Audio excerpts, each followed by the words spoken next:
much for finally. Oh, I feel like this has been in the works for a long time. Yeah. Oh, Absolutely. Yeah. Absolutely. Super excited to have you on board, man. We were so excited. So excited with you. Yeah, just connecting up. And... Like Juliet and I are growing ups, but a lot of the time we sit there going, and that's what we did. What's interesting is like it's been like the last couple of months where so I work for the federal government here in the United States, and it's like it's a busy season, and especially like when you're in law enforcement, there's a lot of different factors that pull at your schedule, a lot of them. And so it's like when the last couple months, because now I'm more or less in like a senior level, so now like a lot of times my evenings are now like open. So it's like, what do you do with your evenings? I know what I'll do, and kind of start delving into all your little hobbies and the things that interest you, and obviously cryptozoology is one of them. So yeah, so definitely this is an awesome way to spend my time and to be with like individuals like yourself. Oh, that's awesome. Yeah, sure. I mean, it takes over your world, doesn't it? You just kind of like every like spare little minute, so even at work, it's like, yeah, I've got 10 minutes up. Okay, what am I watching now? People are like, what are you watching? You're like, oh, Bigfoot. Yeah. Literally, like when I go and drop my little baby off to kindy, the girls are like, what are you up to today, Lee? So you're going to work? And I was like, I'm just going to go and do an interview about Bigfoot. Just like, what? Yeah, just got a quick one to do. It'll be great. Yeah, absolutely.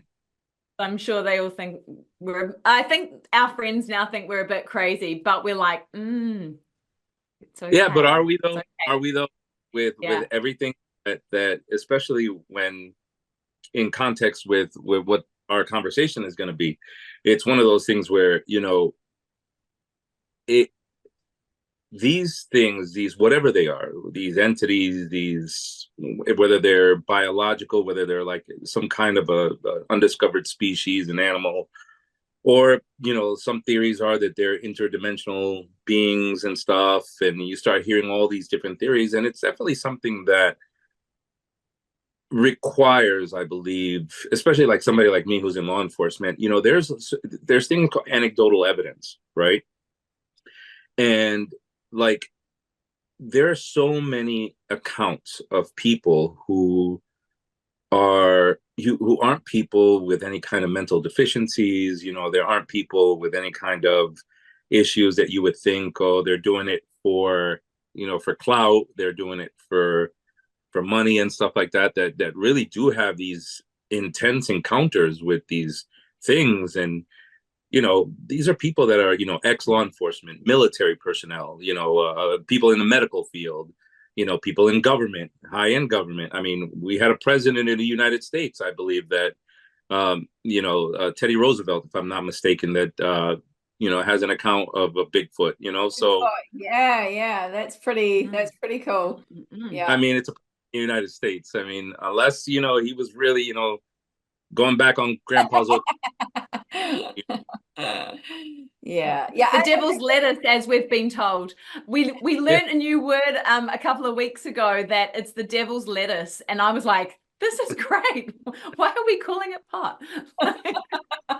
I don't think it would take an exorbitant amount of marijuana to have you hallucinate and see something that. How yes. Yeah. Yes, they found a few mushrooms out in the field, so yeah, mushrooms maybe, but and what was the president of the United States of America doing mushies? I don't know. Like questionable. Who knows? I don't know. Do you lose your job after that? Yeah. Exactly. Yeah, he's like, cut that bit out. Oh God. Okay. Yeah, this will be edited. We'll try not to get you in trouble. We're good. Yeah, please. Especially we're approaching November so soon right now. That's like next week is election. So I know. Oh my God, the crazy stuff I've been seeing of, like people knocking on other people's doors and yelling at them because they've got like a poster of this one or that doesn't happen here. There's absolutely none of that here. Like you can have people from every different government living in the same house. There is no kind of like, you might jib each other about it, but that is it. There's nothing like that here. Like, you know, we're always fascinated, aren't we? We watch stuff, we send each other, but we're very careful not to mention anything like that. You know, we stay out of the whole politics and all that. I mean, honestly, in New Zealand, we just give them so much shit. We're like, you were rubbish. You said you were going to increase the speed limit back to 100 and it's still at 80. I'll help you by using a Vivid to draw 100 on the signs for you. Like, I'll help. It's taken 6 months. Like, come on. Oh, we even had one guy that ended up with, there were so many potholes, he went in and filled them up himself. He just gave up waiting for the council to do it. So, you know, that's us. Do you know what? Do you know what they've done in my hometown? They've gone around and they've put flowers, like they've started growing flowers out of these potholes so that people systematically drive around them. That's amazing. I can see them turning into beautiful art pieces, stuff like that. For social justice. We live in the country though, you know, like, so we live way out in the sticks, like an hour and a half drive from the main city. So it's literally like, we call it Conerton at the moment instead of Carterton because there's just so many road cones. So we're like, oh, well, we'll just beautify it. We'll just put, you know, flowers in since, you know, the council's a piece of shit and doesn't want to do their job. Absolutely makes sense. Why not? I was kind of hoping that one of them, somebody in politics gets so desperate to become the next something or other that they'll release whatever top secret things that they have just to kind of one up the other one. So I'm like, which one's going to the UFO files? Which one's going to release the Bigfoot? Going to be Bigfoot, Chupacabra, Mothman. Which one's going to pop out? Dogman. And tell you, and Chupacabra, because so with me, so I'm Puerto Rican, obviously, and well, not obviously, you wouldn't know that if you saw me, but anyways, I'm Puerto Rican, and one of the way that I kind of started getting into, I'd always, I'm 51 years old. So for me, the internet didn't exist in my youth. You know, my children now can avail themselves of that resource and they do it well. I mean, you and I do. Look at us. We're talking like this. Never in my youth. Yeah, no, in my youth, we had two paper cups and a little string from one house to the next. Us too, Lewis. Yeah. Or you know, for us, you couldn't get phone calls past 9 o'clock. So we had that code where you would call, hang up as soon as somebody picks up, and then they know to call you back and stuff like that. Because so things are so much different now where it's like back then, you know, I would get information from encyclopedias. And I remember seeing the first pictures of the Surgeon's film, that real popular Surgeon's film for the Loch Ness Monster that ended up being fake. It wasn't real. And that was disheartening. But then it's that you know, the Patterson Gimlin film. And in that I remember that one still in the encyclopedia, and it was Bigfoot, it was Patty. And it was just, ever since then, I was a kid, I was just consumed because I'm like, the world is so huge. It's so big, you know, the Olympic Peninsula, you see all these areas out in, you know, in Canada and stuff. And it's like, you know, millions of miles worth of like unexplored territory. Why not? Why not? I was just going to say, so like you coming from a small island like Puerto Rico is so similar to the Polynesian islands that, you know, for example, like my partner is from Samoa. And so we went to Samoa in July to meet all of his family. And man, we had some crazy stuff that happened over there. And I was like, oh, there's so much here. It was such an exciting moment for Juliet and I to kind of be a part of and just go, oh, I can't wait to get into it a bit more. And so for you coming from such a small island, it's so similar comparisons as far as like cultural, indigenous cultural folklore and all that sort of stuff as well. So it's honest, It's really like, you know, it's old and it's honest. It's not this Western bullshit that we put over the top of it. It's the Hollywood version, isn't it? You know, there's the Hollywood version that slowly kind of changes stuff, and and that's why we love doing that kind of research and going into the indigenous populations and the native people and those sort of stories, because it's so real. It's so cool. Oh yeah, and you look at it through, so like for instance, Puerto Rico, it's part of the Bermuda Triangle. So there's always Yeah, we were going to bring that up. Yeah, yeah. yeah, So Puerto Rico has always had that that mystique to it because it's one of the corners of the Bermuda Triangle. I forgot what the other two. I know it's Florida and Puerto Rico, and I forgot what the other point was.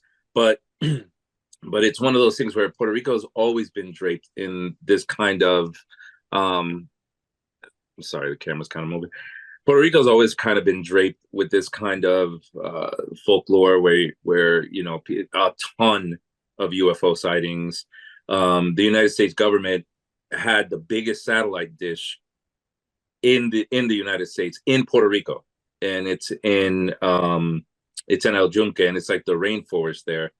And there are stories going back to when they first fired that thing off, the amount of UFOs that, I mean, this is going back to my great grandmother, you know, from her time. And these are honest, simple people. And by what I mean simple, I don't mean simple minded. They're you know, they do have a very powerful sense of observation.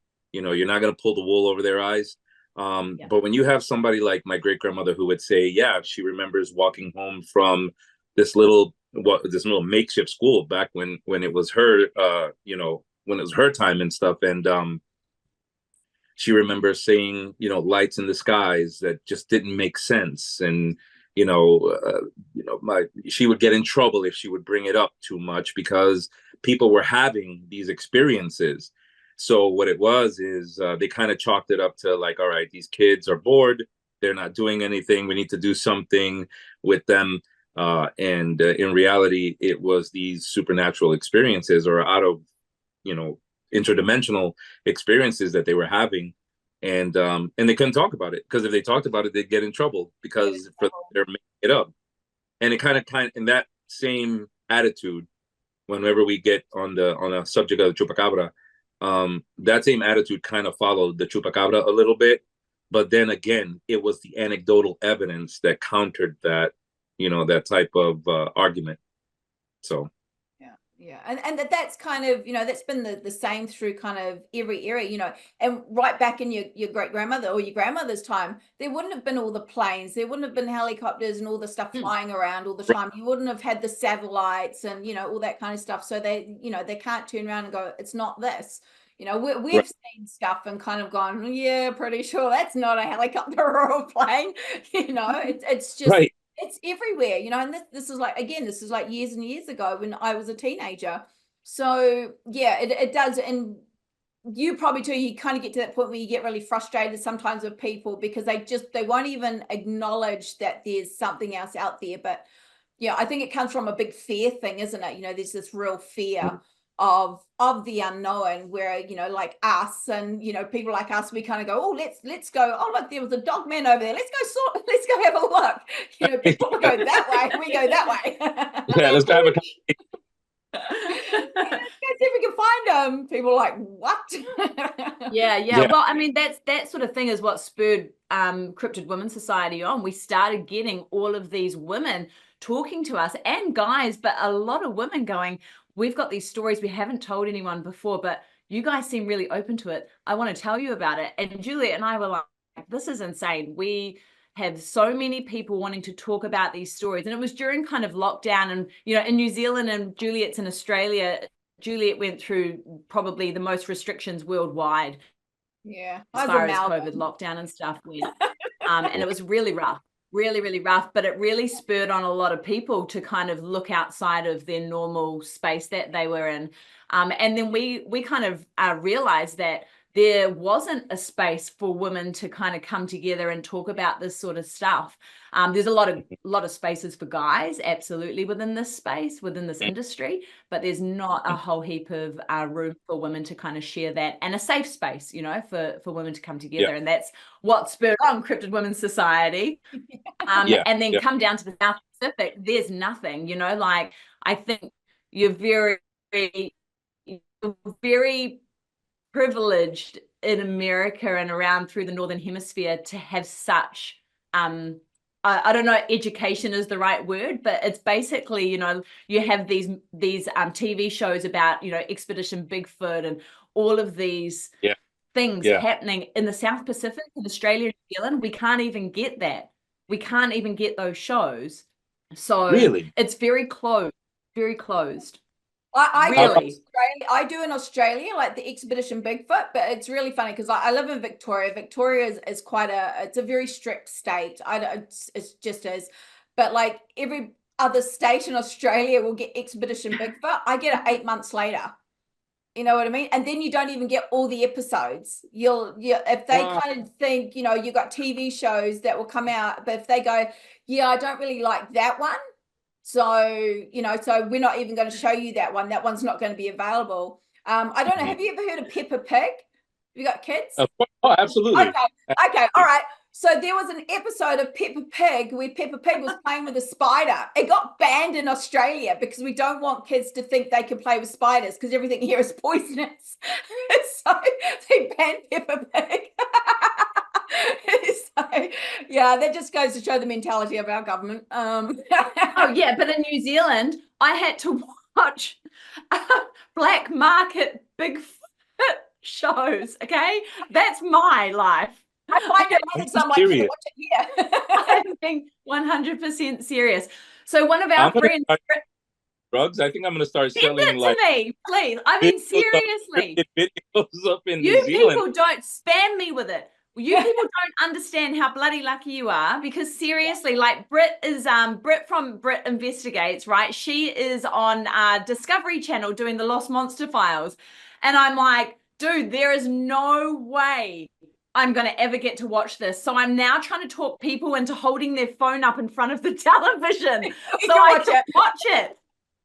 We'll figure out. We can't watch it. We have tried everything: Amazon, Apple TV, everything. It's available. Stream it to us. Yeah. You're our connection. I was about to say, is there a way, like, if they get burnt on a DVD, would you be able to put it like on a 4K DVD player over there where you're able to see it? Like, so long as it's region free, like, because you know they have regions. Has to be. Yeah. Because we have videos or DVD players here. So you can change the regions on it, but you can only do it 3 times. So if you change it to a region for like a US one, then you change it back. If you change it back, you can't change it anymore. Oh my God, we sound terrible. My like a third world, fourth world country down here, I tell you. And what? It's interesting because one of my wife's favorite movies is Australia, with Nicole Kidman. Oh yeah. So it was like coming out, which looks pretty awesome too. I'll let you know the name of that one. So yeah, we'll just do like DVD. We'll do a DVD swap. Is it true that over there is trying to kill you as far as animals is concerned? Like honestly, every snake that we have here, especially in Victoria, every snake is poisonous. We have like the most poisonous snakes that we have: brown snakes, red belly, black snakes. We have vipers. We have everything here. Every spider, anything that crawls, wants to kill you. Like we have fluffy caterpillars. Back in New Zealand, fluffy caterpillars, kids are playing with them. No, you don't touch them here. They're called, what are they called? They're called lava something. So basically, if you touch these things, it feels like you've got lava being poured all over your hands. It's like every time you see something, don't touch it. Oh my Which is the total opposite, right? Because in New Zealand, you can walk into the bush barefoot. People go bushwalking with no shoes on. Like we go and lie in the grass, walk on rocks, whatever, go climbing, whatever. No problem. Nothing will kill you. The only thing, you might get stung by a bumblebee. Oh. You know? Ow.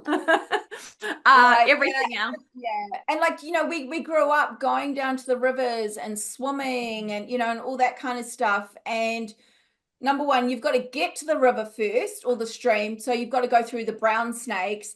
Then you've got to get in the water, and then you've got like your water spiders and your other nasties in there. And then if you go into deep water, you've got your bull sharks and your crocodiles. So we're okay. We don't have crocodiles here, but all in your rivers. You don't swim in the rivers here because there's bull sharks everywhere.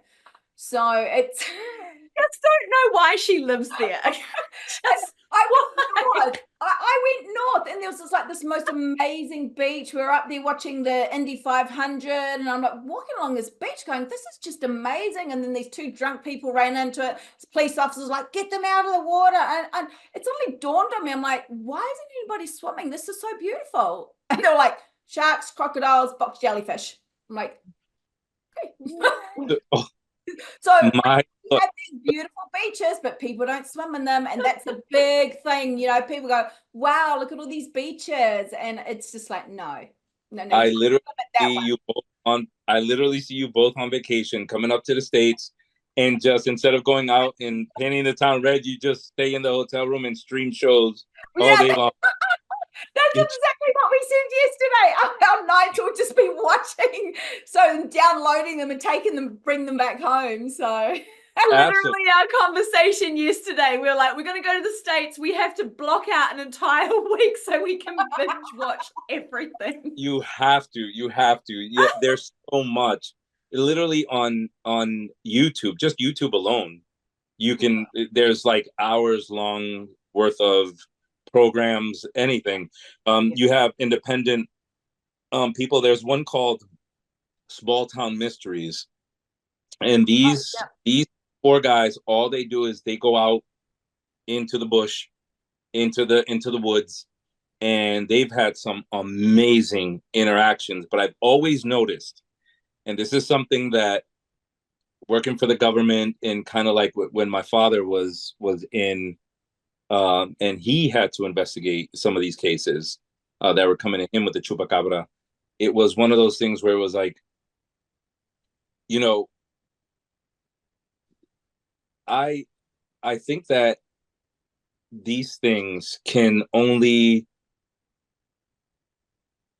have to be in some way, shape, or form. They have to be interdimensional, maybe some way, somehow, maybe. The only reason I'm saying is because so I'll give you an example. So I'm a firearms instructor here in my town, or in the state. And so if people want to, come out and they want to legally carry a firearm for their protection, they come see somebody like me. We certify them. They go through a long course, and then they end up kind of like successfully negotiating the process. Well, one of my students was this older African-American gentleman who, I mean, he was probably, I think he was more like into his late 60s, early 70s. And we were just talking like serious, like the thing about older men, especially older church guys like that, they really don't have the inclination to have to lie. They're not going to get anything out of it. You're not going to impress. It was only him and I in the classroom, so he wasn't really going to kind of like impress anyone in this big forum or what have you. And I remember I had an alert come up, and it was because a new episode of Small Town Monsters had come on. And I said, he goes, oh, do you have to go? Because it was kind of like a ringtone. I said, no, it's an alert for a show I want to watch on. I said, don't laugh, it's on Bigfoot. And he's like, no. He was like, I won't laugh. He was like, remember I told you I was a truck driver, right? And I said, yeah. So he goes, so this was during the late 90s. He goes, I'm driving through Kentucky. He goes, like, it was one of my routes.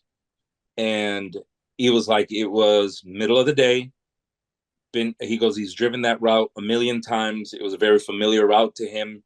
But he noticed that cars, where he was coming around this hill, and right as he was getting ready to go on the decline of the hill, he's seeing traffic starting to kind of like back up. And he sees a couple people outside of their vehicles looking up in a certain direction. And he sees stones and stuff right in the, almost like going onto the road.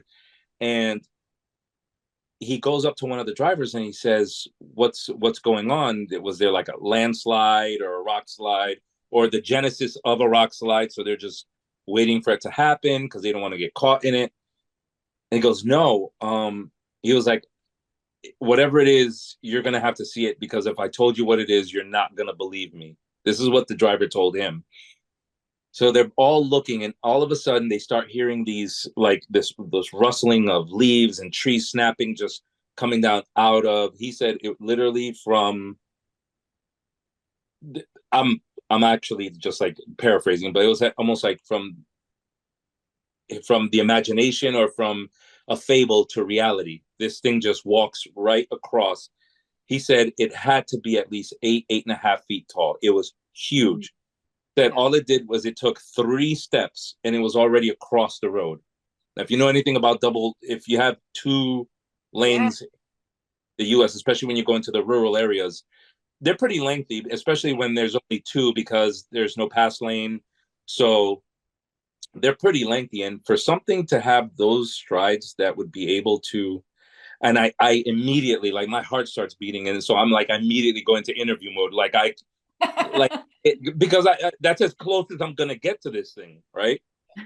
So, and he goes, I said, what did it look like? Did you see its face? And he was like, it was the weirdest thing, because it was the perfect combination of monkey and man. Oh, wow. It was like, the face was just really wide, and it didn't have any facial hair. Its hands didn't have hair, but everything else had fur. There, with only a couple blotches. It was like dark brown, he said, but he said it was huge. It was extremely muscular. He saw everything, genitalia. I mean, everything. He saw muscles. He was like, it was definitely not a man in a suit.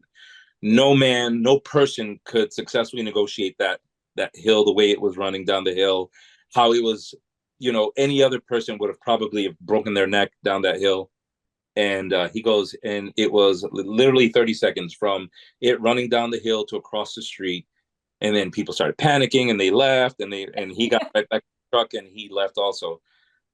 Yeah. And then so it's like stories like that I was like, man, I remember hearing about my father with the whole thing with Puerto Rico. Mm-hmm. And should I keep talking? I'm sorry, I'm just taking the whole. Oh, no. Yeah, keep going. I'm loving this. So I remember when I was a kid. So Puerto Rico was one of those places where, again, people would hear about UFOs, and people would say that they've seen little grays walking around or what have you, but it wasn't really known. It wasn't something that a lot of people talked about. A lot of personnel, there was a lot of military personnel in Puerto Rico. So, they would sweep it under the rug and chalk it up to, it's just an Air Force experiment. Don't worry about it. These are top secret planes that are flying overhead. And for the most part, because I was in the Air Force for 10 years, and for the most part, yeah, there are Air Force bases like Patterson Air Force Base that have, some top secret things going on there. And you may see a plane that defies what you would think a conventional plane would look like, So, like, I'll give you the example, the stealth bomber and the stealth fighter was like a perfect triangle. So that plane was already flying in the 80s before it was commissioned and, brought online, in the late 90s and so on. So Puerto Rico really wasn't a place that people would talk about, like cryptids. Again, UFOs, the Bermuda Triangle, ships missing, planes crashing, then they could never find them, but never a cryptid. And I remember it was around 1995, and only reason I remember it was 1995 was a couple of family events that had taken place in that year that very memorable. So I remember that I was talking to my father. My parents were separated, so he would call to check up on us and stuff like that. And one day he's looking flustered. He's completely annoyed.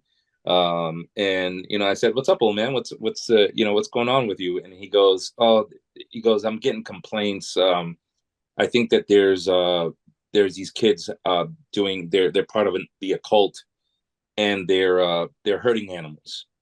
I said, "They're hurting animals?" He goes like, "Yeah, they're killing animals and stuff, and it's not just, it's like they're draining the animals of their blood." I'm like, all Oh, right, of Dad. course, Well, that would be the first thing that you think of, right? Is that it's a satanic cult or something like that, and they're draining the blood, right? Yeah. exactly. Cool. Exactly. It was a lot of, this was the 90s, so a lot of the kids were got kind of going more into like the heavy metal and all this other stuff. So there was a contingent, there was like a small group of kids out there on the island that were, being foolish. And so, my father was like, I'm pretty sure this is all going to end up being some kind of kids, playing, being mean, or it could be, some kind of an animal. He goes, so, we kind of left it alone. And, until a couple of weeks had gone by and stuff. And he calls back again and we're talking. And I brought it up. I said, hey, so what's going on with the case of, with all the livestock and everything like that? I said, because I'm hearing some things on the news. So this is when it started to kind of pick up. So like around 95, So 96. just for Yep. a second, Lewis. So how old were you then? 95. I was born in, I'm horrible at math. So Were you like a teenager? no, 22, 23 years old. Oh, okay. So you're in your early 20s. Yeah. Yeah. So I was like Yeah, 22. cool. And Okay, cool. And so what was your dad's position? Like what did he do as far as, was he in the police force? yeah, so he was a commandant for our town, for the state Okay, police, what cool. they would consider each town in Puerto Rico has their own law enforcement, but then there are the kind of like the state police, and they're the ones that they encapsulate they investigate everything, major crimes and organized crime issues like that. The state police handle that. Then you have the individual towns that have their own individual police departments and stuff. So my father was the commandant of the academy for the state police, and Okay. he was also a Right. police officer himself. Yeah. Right. So Just to set the scene. So he's quite high as far as like being in the police force. Like he's not yeah, so it's being why my and I both became. I went into law enforcement. My kid brother's in law enforcement, so right. it was like the blood runs thick, and my sisters went into nursing, so they're all into they're all Yeah, yeah. nurses. So you're either cops or nurses. In my family. So So that kind of gives it gives a bit of kind of context to him being frustrated and annoyed at this silly, stupid thing happening with these stupid kids doing stuff that they shouldn't be doing and taking his time and forcing him exactly. to then go out and, investigate it. Yeah, fair, cool. Right. Exactly. Because the 90s was possibly the worst possible time for anything like this to be happening, because it was when the island saw a big influx of narcotics and drugs and stuff like that. So there was a lot of counter narcotics operations. There was a lot of crime that was riddling certain areas of the island, especially the capital of San Juan. There's this one area that was just seething with just activity of organized crime and stuff. So, when you have law enforcement personnel on an island who are already heavy laden with work, and there's not enough staff, there weren't, and you're trying to pump as many recruits through an academy as possible so that you can send them out into the streets, so that there are, it's a frustrating time, because it's a logistical nightmare. Then on top of that, to have what they believe are, these animal mutilations being attributed to, something like the occult, it made sense to him because all hell had been breaking loose all over the island anyway. So he's figuring, now we definitely have to investigate these, because again, it's livestock, it's people's revenue, it's money, it's effort. Yeah.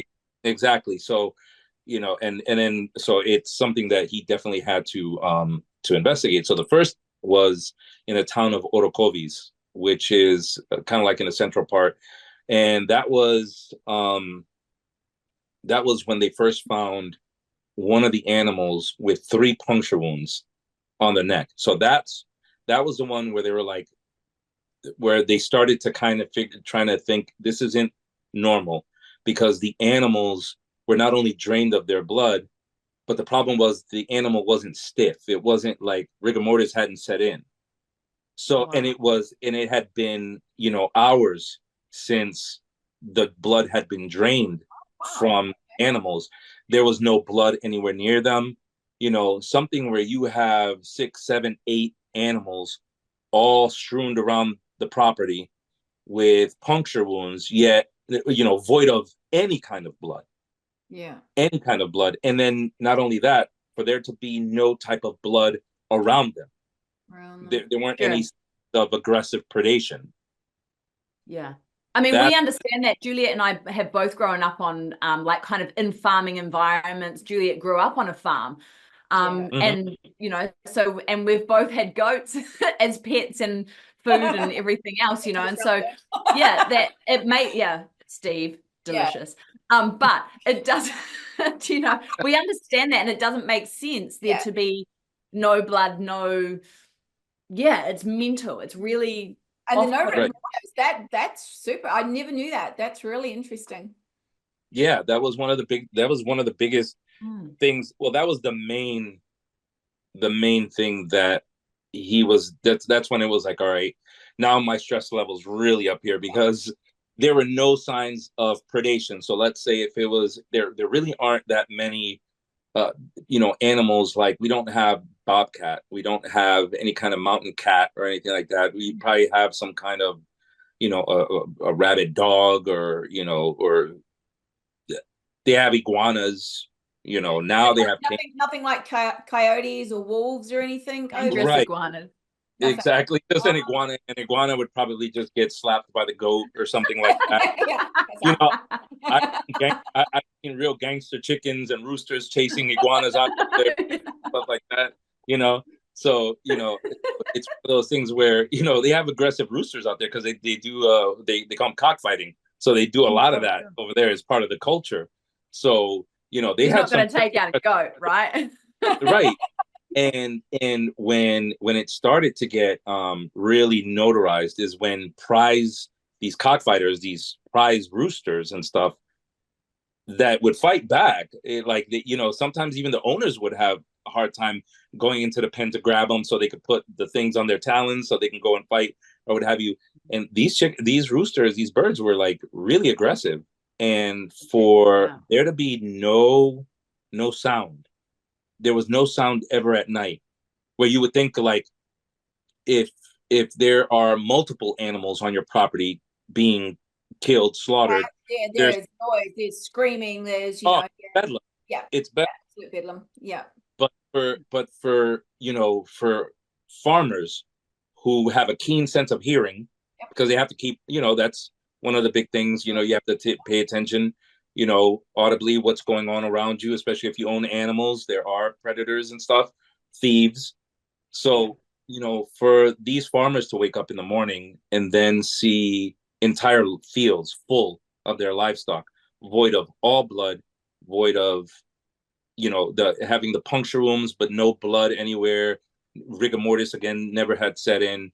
You know, this is when people hear anything. That's insane. Yeah, I was on a bull farm, so we had bulls like on a station, and we had the neighbor's dog come and chase our bulls, and they were like 3-4 paddocks away, and because we never use dogs around the bulls because you try and keep them as calm as possible. So we knew, we were inside, we heard one bellow and we knew something was up, man. Where everyone just like came from every direction because we knew instantly that something was wrong, and it was these bloody dogs chasing them. So we know, you know, that these are like 3-4 paddocks away, and we knew straight away something was wrong. And when you're with all your animals, you know the sound, you know, a distress call, you know, if there's anything, they're running around, or you, like you're saying, you are so alert to what is going on around you. So it would have been devastating, you know, it would have been absolutely devastating for them, because I mean, we know, you know, if we lost a bull or something, you know, there goes $1,500, and so that was, you know, it'll be a big thing for them. Right. And one of the when it started to get really, it was around November, I remember, right around Thanksgiving, and I remember that having a conversation with him, and he had said it was like that there had been in the town of Canovanas, which is a heavily, you know, back then everything is farmland, but back then that town in particular was, you know, very heavy in farming. And there had been 35 instances since I had last talked to him, like back in August. to November, there were 35 instances. And then what started to change was people saw it for the first time around November. So what the story was, this couple had just, and again, it's people, I'm not saying that people that, you know, follow any kind of theology or any kind of belief system, they're not capable of lying. But you have to talk, when you look at someone and you're trying to, you know, ascertain whether they're lying to you or not, there has to be some kind of a gain, right? There has to be some kind of notoriety, financial gain, or something. Agenda, right? There's got to be an agenda behind it. Right. Because especially if you're going to talk about something as crazy as what you're about to say. Yeah. Especially if you're someone who's, you know, high end in the clergy. So it was a pastor and his wife on their way back from a service late night. And they said they were driving up into their driveway of their home. And the houses in Puerto Rico are awesome because most of them are like, if they're not in the towns or like in the city and you're going more into like the farmland, you know, your driveway can be a long winding little driveway and stuff, and everything around you that you don't use is usually just brush and shrubbery and woods and stuff. And this pastor was driving up into his driveway, and as soon as he took a curb right around it going into his actual driveway, he says he records and he says there was this 3 to 4 foot type being.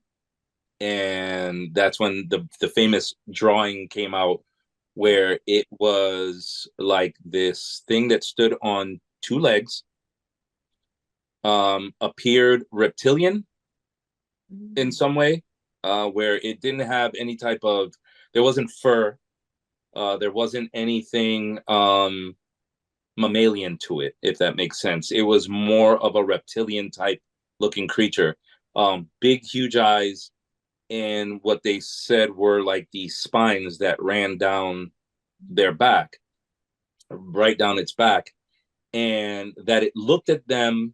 And they did say that it must have had eyelids, because when the car came around the corner and the thing looked at him, it blinked because the lights were so bright on the car lights were so bright that it blinked. So they were like, all right, so it, you know, my father was like, all right, so the thing has, you know, eyelids and stuff like that. And when my father was telling me the story, it was like one of those things where the poor man was like smoking a cigarette and trying to down the thing of whiskey, because he's like, I don't know what to make of this anymore. I don't know what to think of it anymore, because it's not making sense. He goes, I know these people.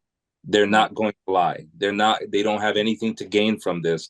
Quite frankly, the wife didn't want to say anything, but the husband was like, well, I don't know what it is. This is something, these people have lived there their whole lives. And when they see something that, they can't easily identify, they start to get, worried, because there were monkeys in the island. This was another thing. People were bringing monkeys into the island. Now we have a population of I forgot, I don't know, like marmoset monkeys or some kind of macaques or some kind of monkey in Puerto Rico now.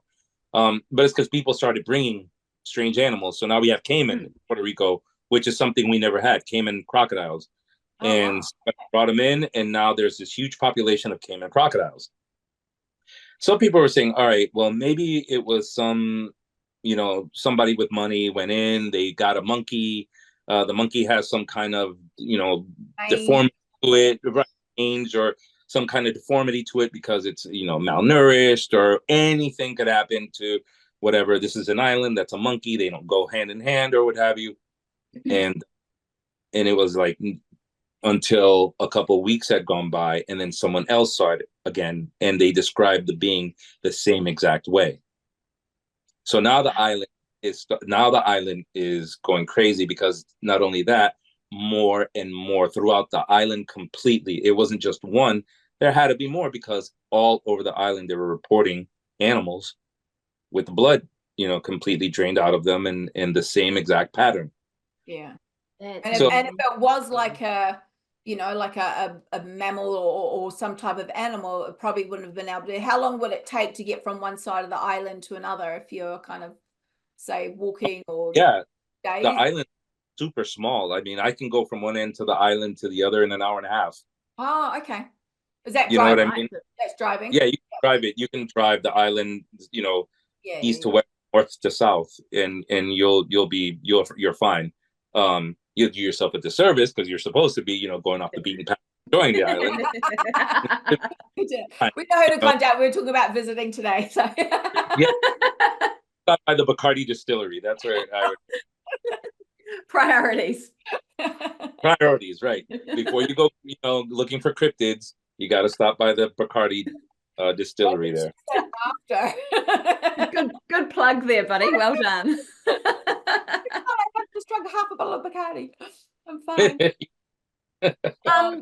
So like obviously your father's like, you know, downing whiskey, kind of getting these stories coming in and getting an influx and a flood of, you know, probably really freaked out people, and it's starting to kind of roll, you know, like as it does, all of these kind of encounters start coming in and sightings and stories, and people start getting really fearful and kind of losing it a little bit. So how did your dad deal with that? How was he quite a straight-laced sort of guy, or did he kind of was he, you know, skeptic around it, or was he kind of more like, okay, I know I have a connection, understanding with the supernatural, and maybe that this is something around that? That my father left because this originally started sometime around 95, like I would say sometime around March, and he stopped pretty much dealing with it in December.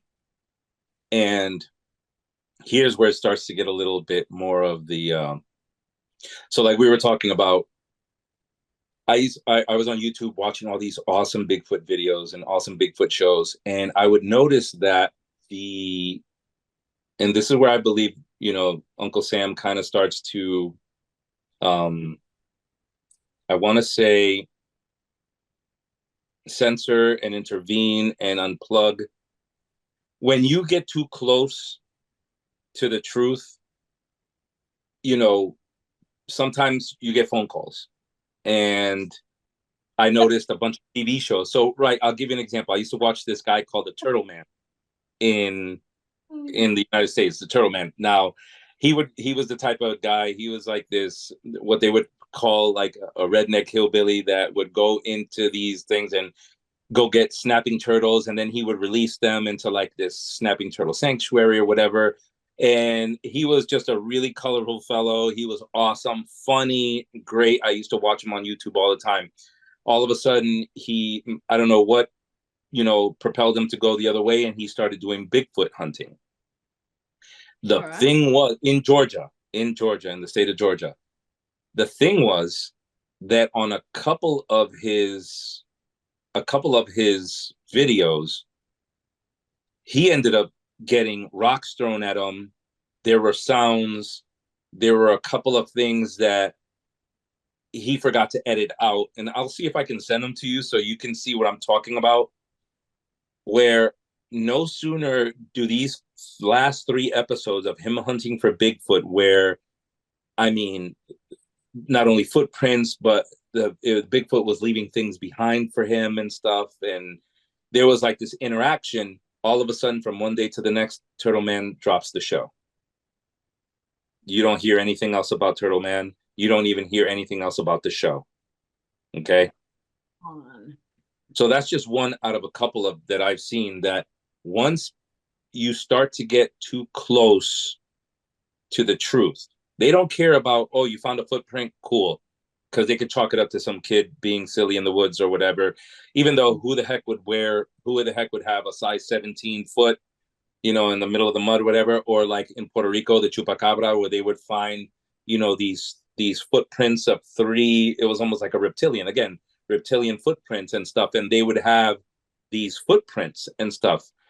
Okay, so what kind of a reptile walks on 2 legs and has enough heft in its body to leave a footprint behind?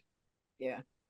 So when you start asking these questions, because the anecdotal evidence starts to point to there being a real something real there, a real interaction there, you don't know who's going to call you. So I remember that when a couple of the police officers started to ask certain questions and were getting close to what they felt was the truth, an American agency showed up. Even though Puerto Rico is part of the United States and wealth of the United States, Uncle Sam showed up and told the locals and everyone else, we're going to take over. We don't think it's anything, but we're going to take over the investigation. That's when you know it's something. Well, yeah, exactly. And not, do I believe in the Men in Black? Do I believe in, government agencies know exactly what we're dealing with here? Yeah. I 100% do. That doesn't take away anything from my clearances or anything like that, but it's the truth. When you get too close to finding out the truth, things start to happen. Things disappear. Things are swept under the rug. Here for us, like we've mentioned the wrong people in the wrong places, and also our podcasts are gone. Like our interviews are gone. It's just like nothing. And Lisa and I we'll talk about, like you go down a little bit of a rabbit hole and you start talking about conspiracies and, how this could work or this could work. And then, we've had phone calls. Like, it's been so funny. It's like, click, click. We're just like, hello? Is there anybody else there, who's listening? Or phone calls have literally dropped, gone, and it's just like, okay, I can't call anybody. So, so we always joke about it, but, there is that like little bit of seriousness under it, because we know when we've kind of gone down a little bit of a rabbit hole and we really start discussing stuff, that kind of happens, but yeah, we've definitely lost, like interviews and when we've done podcasts and we've mentioned stuff and then they've just gone and they're just like, nah, it's been banned. And you're like, okay. Yeah. So we try and censor ourselves now. We're very, very careful about what we put on Instagram and YouTube and and stuff like that. Oh, 100%. But even those conversations that we have over cell phone, we know that at the moment that we start talking about something that's sensitive, and be it any sort of cryptid conversations, anything to do with Papua New Guinea, I can say that because we're on Zoom and we're not live anywhere. Anything to do with PNG, Australia, You can't America, you can't put those things in the same box. Yeah. As soon as we start talking about anything like that, our phones act up pretty damn quickly, and we're forever like, FBI, get off my phone. Like, stop it. I'm trying to have a business conversation. So now we just talk directly to them and we're like, we know you're listening. Fuck off. It's literally, go ahead and have a conversation next to somebody while you're on Facebook or even whatever. Right. I come up.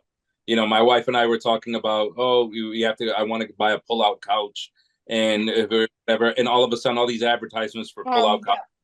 Isn't that insane? Even if you turn off all that kind of stuff, going, no, you can't listen to me, blah blah. It every single time. It's It does. So at this point, whatever agency is attached to monitoring me, whatever, strap in and get ready for the ride. Strap in. Have fun. Hey, Lewis.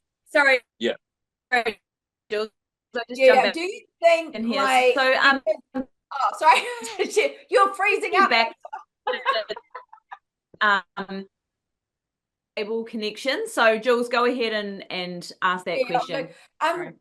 So my thing is, like, from the fact that there's been so many UFO kind of sightings and stuff like that through the years, do you, like, from your point of view, do you think it's like a physical thing, like a possibly, like something that's come down, like an alien type creature? Or you were saying about the interdimensional stuff, and because like over here they believe that Yowies are interdimensional. People have literally seen Yowies basically go from a solid form into basically just like nothingness and then slip in between rocks. It's a very kind of it's a big thing here, you know, so they're seen as this kind of interdimensional, that's where they disappear into. What's kind of like, what's your views, what's your feeling on what do you think that they are? I want to say that I do follow a certain faith, and I believe in the interdimensional possibility, where I believe that some of these interactions with these creatures could be a creature that's from another dimension. Something like a chupacabra, something like some type, you know, they talk about like the shapeshifters out in the Skinwalker Ranch, whether it be, you know, things like that. I believe those could be, you know, interdimensional, spiritual, maybe. Something like a Bigfoot or something like that. I think those are maybe like, you know, an actual species. I think it's a species. It is some type of Neanderthal that just the government. That's why we have these federal, you know, federal properties, federal parks, these state parks that you can't really go into. You know, you can only go but for so far, and then after that, you don't go past that. There's this book written by this awesome guy named David Paulides, who was a police officer who, you know, wrote about these encounters in these state parks and why so many people go missing in these state parks. You'll have somebody like, let's say you, Juliet and myself, we go on a hike up, you know, a certain way, and then all of a sudden we look back, and or you both look back and I'm gone. You know, and nobody heard me get taken. Nobody, you just look back and I'm completely gone. And these are, I mean, you know, I'm so, I have to be able to experience something like that in order to make whatever theories I have bouncing in my head, you know, solidify one of them. Are they an interdimensional being, or is this part of an evolutionary process to some species that we haven't seen yet because they're super skittish, or and they just know maybe interactions with humans before that haven't said anything, were negative, and all this other stuff. Who knows? I don't know, but I do know that it was around December, more or less, where we have a newspaper on the island called the Vocero, or the it's called the announcement, basically, in English. That's the translation, the Vocero. And the Vocero was infamous. It literally had to tone down because it was a kind of publication where you'd go into like a supermarket and the publication was right there. Front page was some kind of murder. And it was graphic. It was like they didn't edit the picture.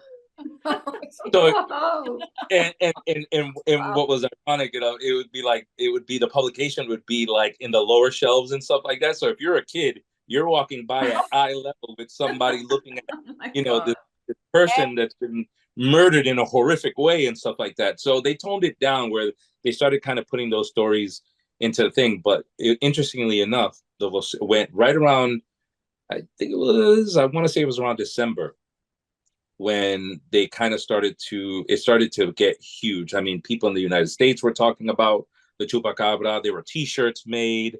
I think I still have mine. It definitely won't fit, but they had T-shirt and stuff, and you know, with the alien with the claws and all this other stuff, and you know, vendors were making, you know, hundreds of dollars selling all the stuff, and because now, you know, musicians were making songs about them.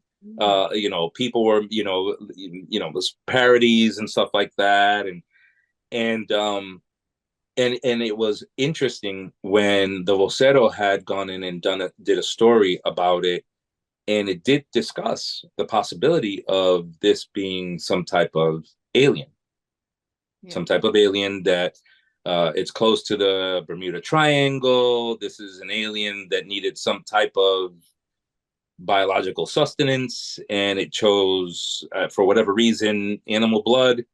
And because any other sign, because again, they were saying any other signs of animal predation, like if it was a rabbit or whatever, they would be that rigor mortis that would set in to the animal, and for the animal to still be warm to the touch and still be that pliable, and so once that came out, all of a sudden these phone calls started coming into the office where my father would get like phone calls from higher ups and saying, all right, let's just end this, it's getting too out of control, it's something that we need to kind of start putting a little shade on it, and it has to go away. So regardless if you get any more phone calls, regardless if you get any more issues, any more animals that come up, whatever, then that's just it. The people can go ahead and submit a claim to the Commonwealth, and if we consider it valid and it's part of this whole phenomenon, animal dead, warm, still whatever, we'll link it to the phenomenon, whatever, and then there'll be some kind of financial restitution for the family, for the animals that they've lost. But that was it. That was basically the nice way of saying stop. Yeah.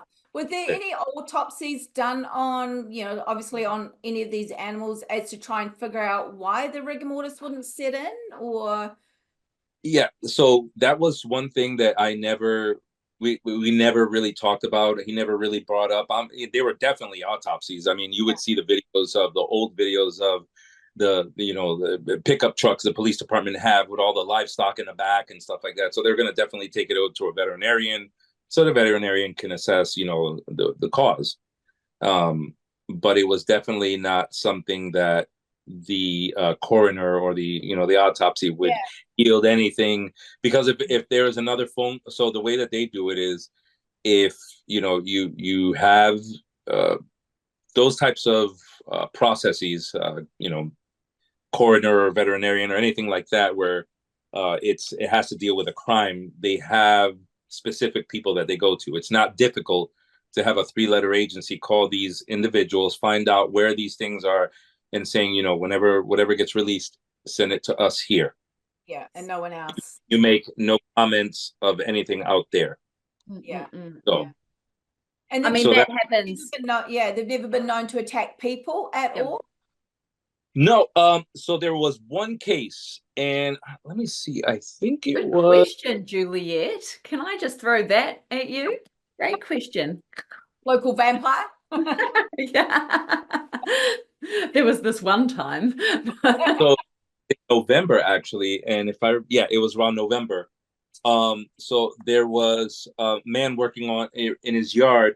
He says that there was he hears brush and stuff moving in the back, and then he feels a sharp pain. When he turns around, he sees what he describes as some kind of a hairless monkey on him, trying to bite at him. There were scratches. There were deep gouging scratches on him, which were only like three scratches. Ooh, which fits the footprints, doesn't it? Right. And the gentleman, for again, these are farmers. They're not biologists. For him, it was a hairless monkey. Yeah. Because how else is he going to say a reptilian thing that on 2 legs, whatever?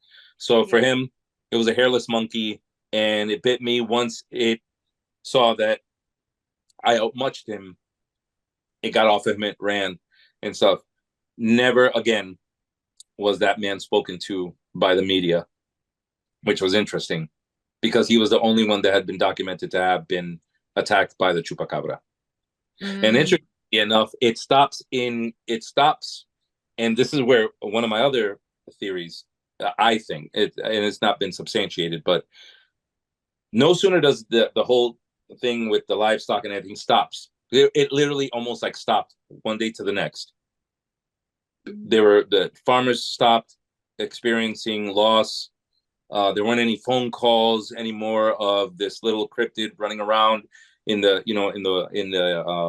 farm, in the rural areas and stuff. And then it switches over to the United States. But then the Chupacabra in the United States is a completely, totally different animal.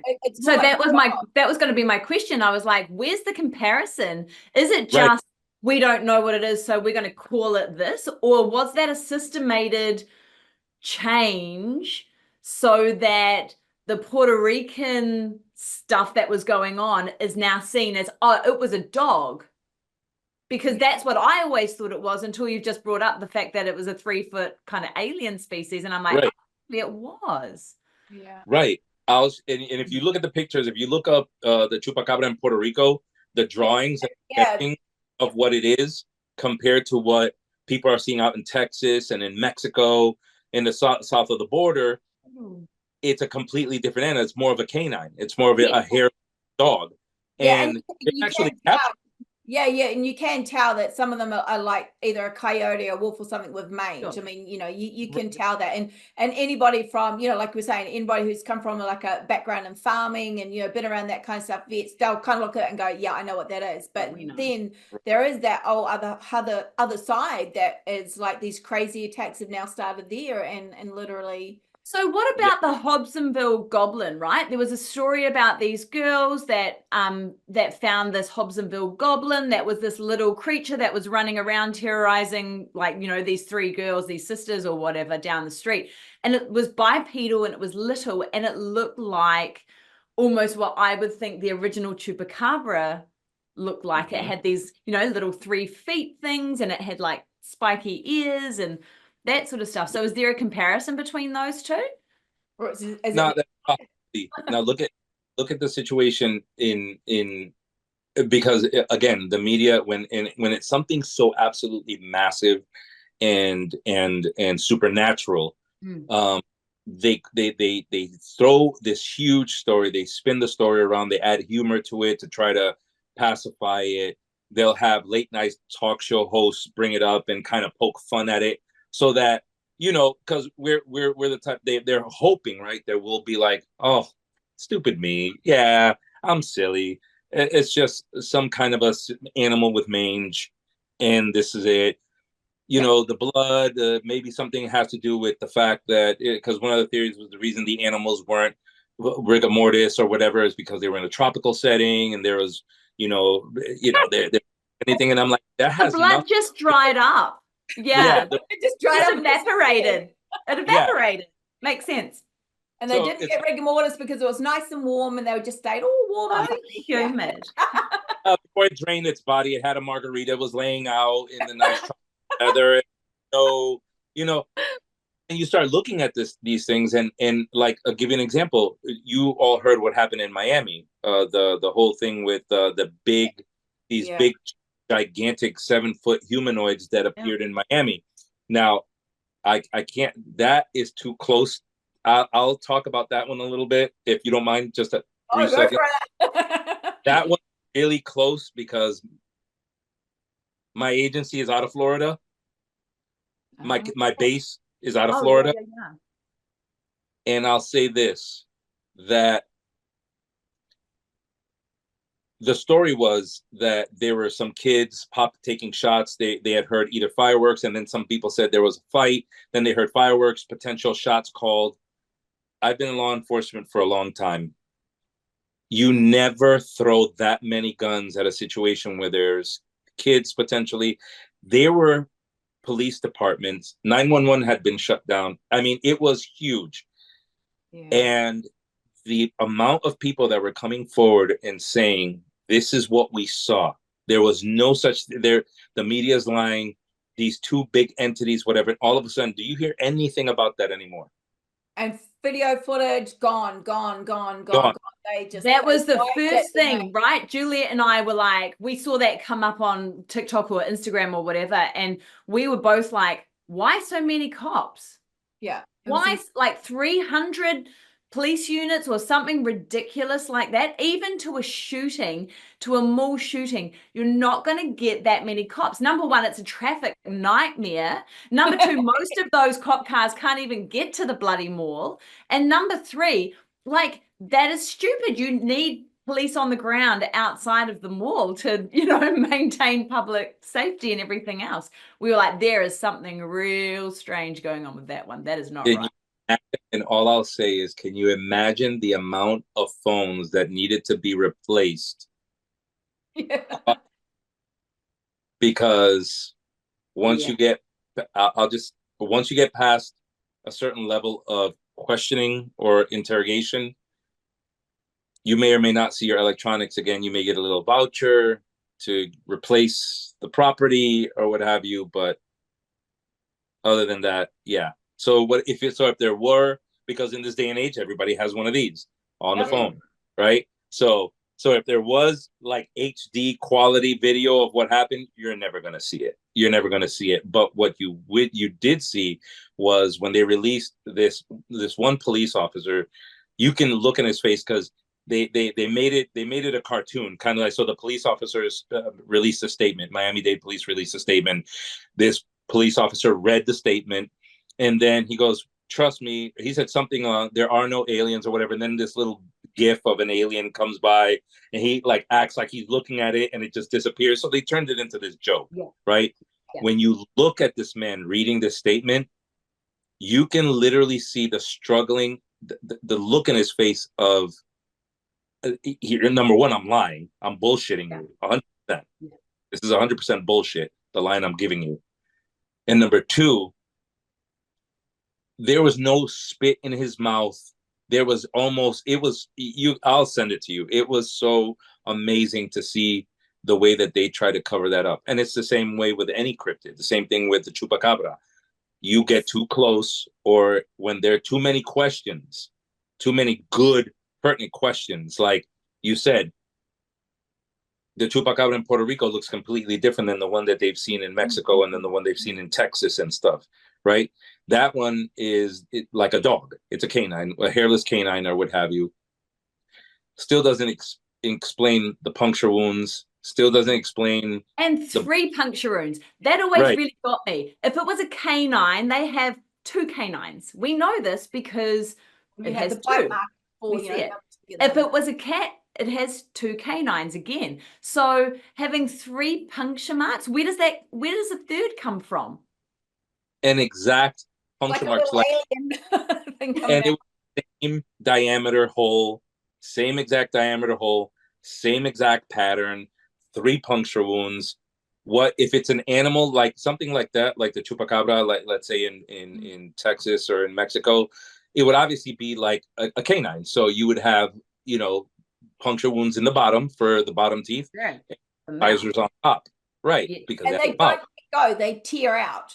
That's very rare that a dog will let go. They will tear, they will shake, and there are tear marks. Yeah, right. Yes. So there's no, it's not that animal. You look at that animal and you can tell it's a sloppy eater. It's not going to take its time and sit down and mesmerize the chicken and be like, look into my eyes, like Dracula, and try to entice, the chicken falls, to its beguiling, and all of a sudden the poor chicken wakes up or doesn't wake up, and it's, in grandma's stew, so it wasn't a thing that the government was willing, and still to this day, to talk about, but the CIA will release those UFO.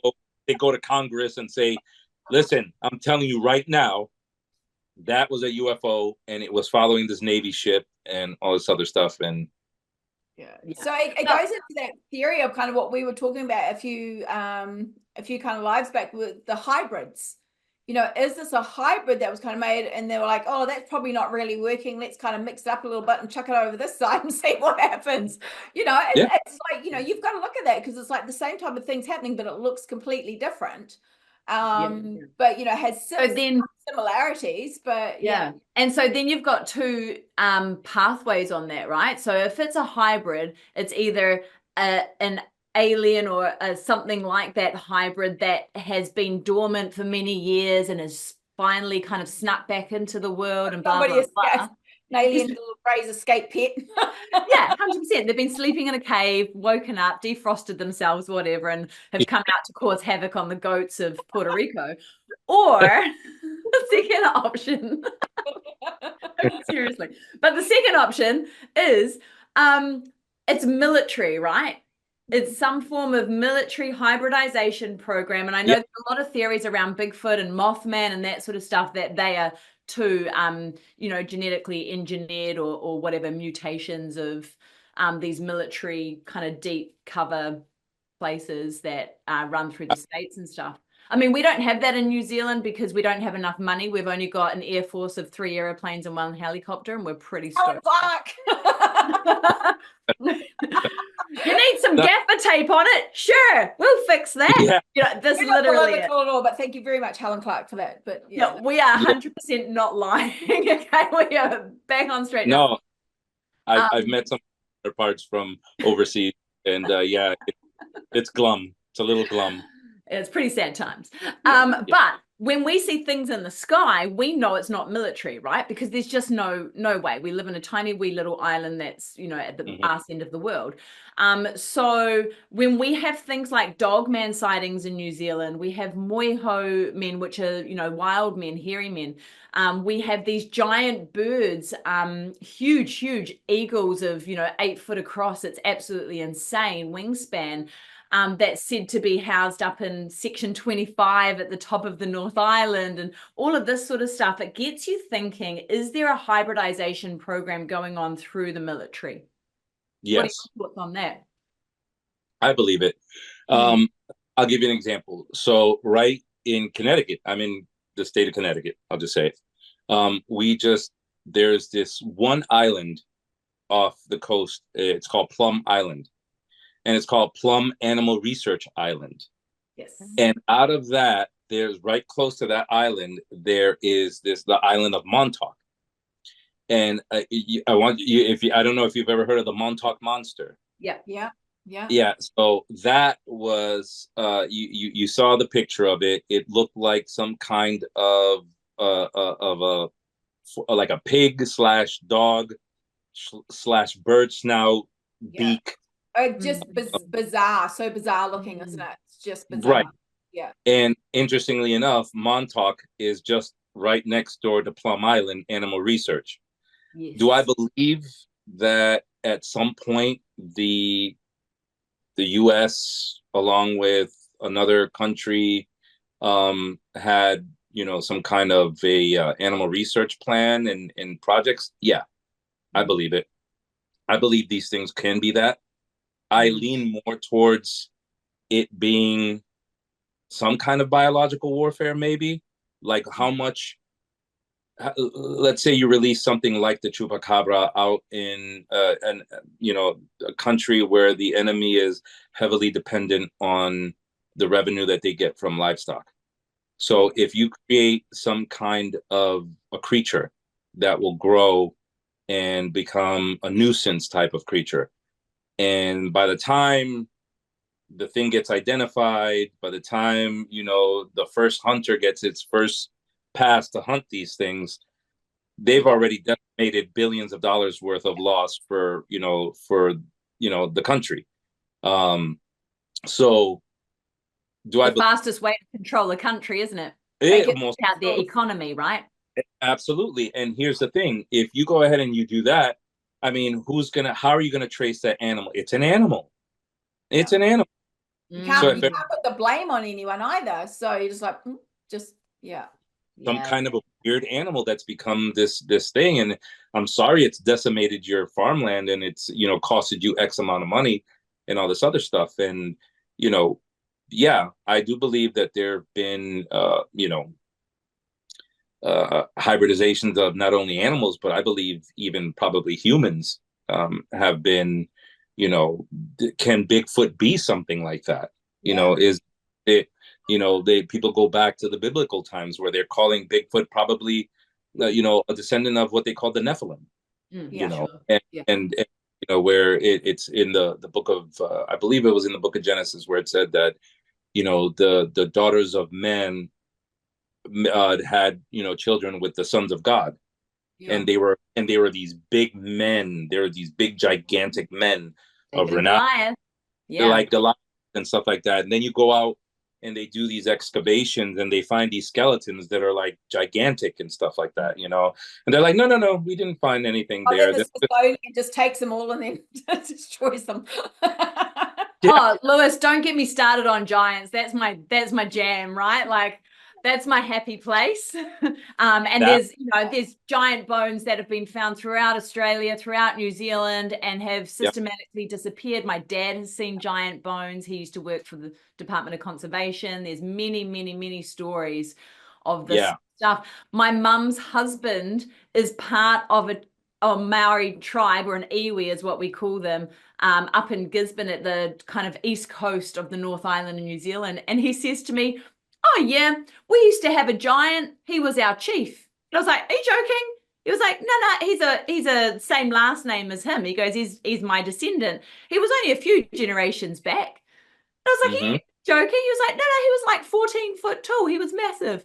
Yeah, blah, blah, blah. Tell me all this story about the giant chief that he had. And as I started looking into it, almost every single iwi, the different tribes throughout New Zealand, these Māori tribes, had these huge giants as chiefs, and they would fight each other.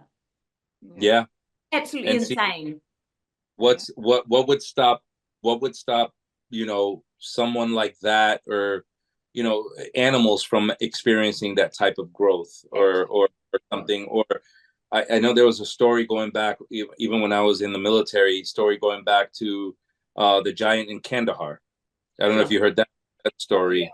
And the people noticed that the people that were involved in that operation, they were special forces soldiers.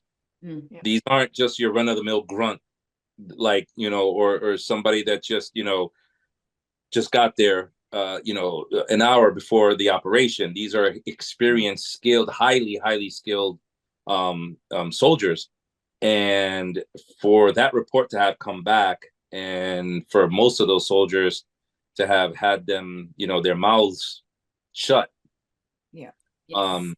except for one who came forward with the story, that's when it starts to, that there's a different, the government is obviously protecting these animals or these things. They know exactly what they are. They know where they are. They know how many there are. I'm sure there's a population control when certain there were rumors going back saying, I remember reading somewhere where if for every time that there's a missing hiker, or they start to get, a lot of certain regions like in Washington State would get, reports of missing hikers and people that find their property like strewn about in the woods and stuff, but they'll never find a hiker, that they've heard helicopters then soon after go into the woods, and they've heard rifles going off. They've heard, these things, whatever, from what they say, being hunted. So do these things have trackers on them? Do they have trackers on them? Are they releasing them with trackers so they know exactly where they are? They're following them and stuff. And population control, right? Population control. Let's just say within, if it's some kind of a mammal, right, and it's susceptible to whatever it is that we have neurologically, like schizophrenia, or an animal with that's just predisposed, just a mean, what do you guys call them, blokes? Just a mean bloke. Mean dude. Just a mean dude. Like, it's just like it's one of those animals that it's just like whatever. It's like it doesn't have the ability to stop its violence. So then they send in, I believe, like a special forces team to go in and be like, yeah, well, the tracker gave off, it was this unit or this number, and this is where we tracked them. You got to go in there and neutralize the thing. So for me, that makes a lot of sense with the dog soldiers, you know what I mean? Because, a lot of people, there's a lot of, like the dog men and stuff here, what they, they call the dog soldiers, but the dog men here. And it's really interesting when people have these encounters. It's like they go, I know this thing is looking at me, and you can see, like literally see it thinking, so it's not just an animal, because, you wouldn't look at a wolf and go, oh, you're thinking about whether or not to eat me, or you'd kind of be like, yeah, that wolf's going to eat me, or it's not, or something. But you can literally see these things, like they're saying, these encounters going, I saw it thinking whether it was going to eat me or not, and then just basically go, you're not worth it, you know, and literally shrug and just walk off and leave them. So, you know, see, there's that super intelligent there. So that's it, you know, is it that hybrid? Are they making these literal dog soldiers? You know, well, I was really unaware of how many sightings there are here. And I used to work with an engineering company, and some of the guys that I used to work with were quite high up, and they were basically helping do underground military bases here in Australia. So basically, if they were going off, we get invaded by, you know, Indonesia or whoever it is, these bases are in the middle of the desert, but everything's underneath. You know, like you guys, you got these bases, there's probably nothing there. There could be a shed, there could be something, and they're all underground. And so these guys that I worked with basically did the whole kind of, what do you do with all the sewage and the food waste and all this kind of stuff and get rid of it? And, you know, this whole generation and, you know, generating, you know, like power and water and reusable stuff. So it basically nothing needs to come up. There's no waste. Yeah, but there is a lot of dogman sightings here, and it is insane. And to me, I thought it was like a big American thing. I just thought, oh, you know, dogman over there, or skinwalker kind of thing. Yeah. So many connections to that. So, Lewis, do you reckon the Chupacabra is still alive and kicking somewhere? Like, obviously, we've kind of separated the idea that the Chupacabra in Puerto Rico is not the same as the ones through Texas, America, kind of that they're not the same. So we're not going to talk about them because there's no point in going into that if they're not the same creature, right? No. I think we've all kind of established the fact that they're different, which is cool. So is the Chupacabra in Puerto Rico or around those islands, is it, what do you reckon? Still alive, still kicking, gone back to his cave, frozen himself? So with he went to rehabilitation, and he decided he works the drive-through at Wendy's now. He's like, I'm a good guy, damn it, I'm a good guy. You didn't even give me a chance. The only way I'll eat an animal now if it's in between two buns. Yeah. And I promise not to eat a human. Just trying to give him a hug. Yeah. Real quick before that, I honestly, you have to think about, like, when you see like the Dogman or like the Dogman or any kind of cryptid that exists anywhere, like in New Zealand or Australia, where you said no, New Zealand, there aren't anything that's really trying to kill you. It's Australia, right? So if there's, what does it eat? Because if everything is poisonous, what does that thing eat that doesn't affect? We've got like kangaroos and wallabies and possums, and we have a lot. This is something that we have a lot of missing persons here in Australia. A lot of missing person. And like thousands they went out into the bush, or they went out into the desert and got lost. I'm like, yeah, I'm pretty sure if you went out with a satellite, there'd just be bodies everywhere. You know what I mean? We have a high lot of serial killers over in the Perth area, but on the west coast. Don't go that side. Don't go that way. But there is a lot of missing persons here. A lot of people going to the bush.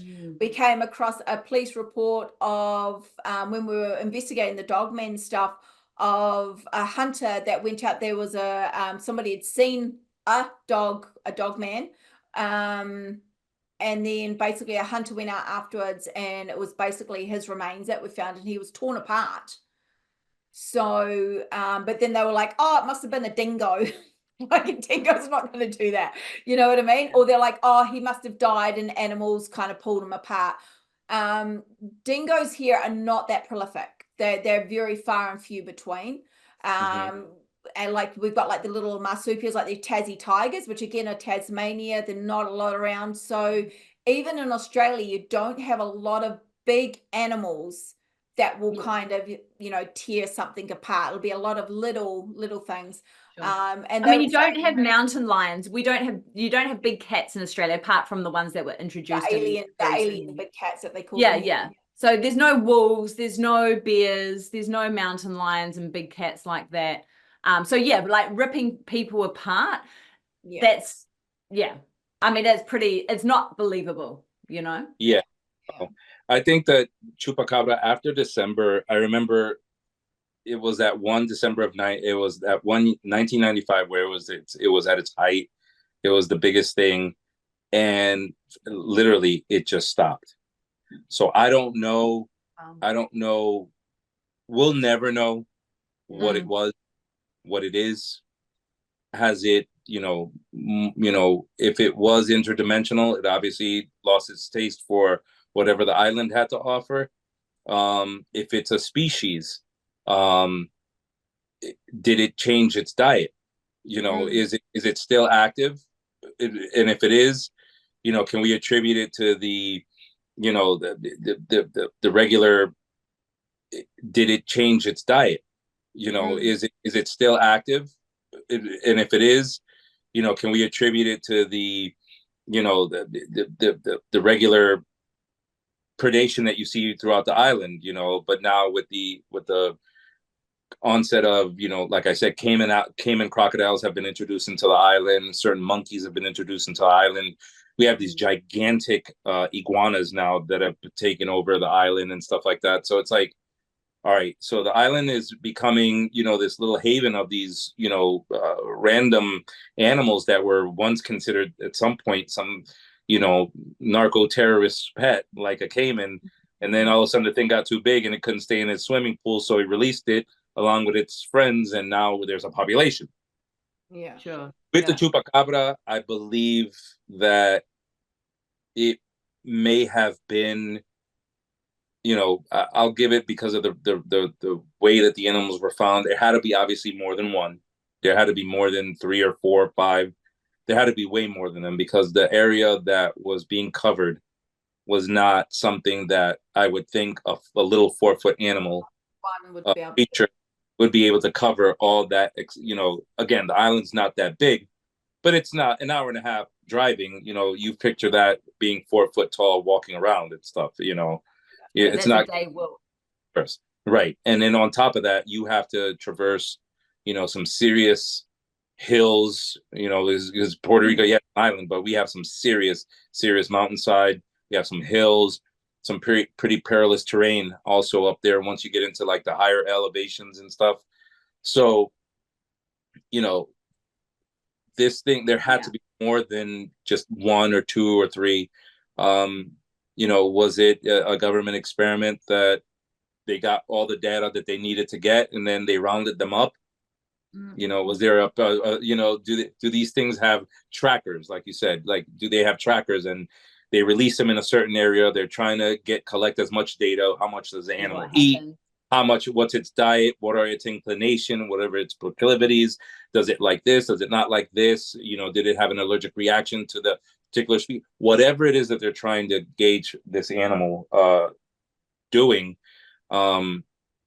I believe that they probably harvested as much data that they needed, and then the experiment was over.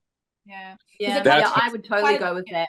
I would go with that. But it also takes away that credence of if it was just one, then maybe a farmer or somebody shot it, but then because there was such a big thing about it, they were scared and they kind of covered it up and just, could have buried it or something, so that's it. But, if you're thinking that there's way more than just one, then that kind of covers, that doesn't really fit that kind of narrative. So, yeah. So it's really interesting. So many stories, that massive spate of stories all over the show really, really quickly. There had to have been more than one to be able to get around all those goats, right? It's not just one goat that was dying. It was numerous. Right.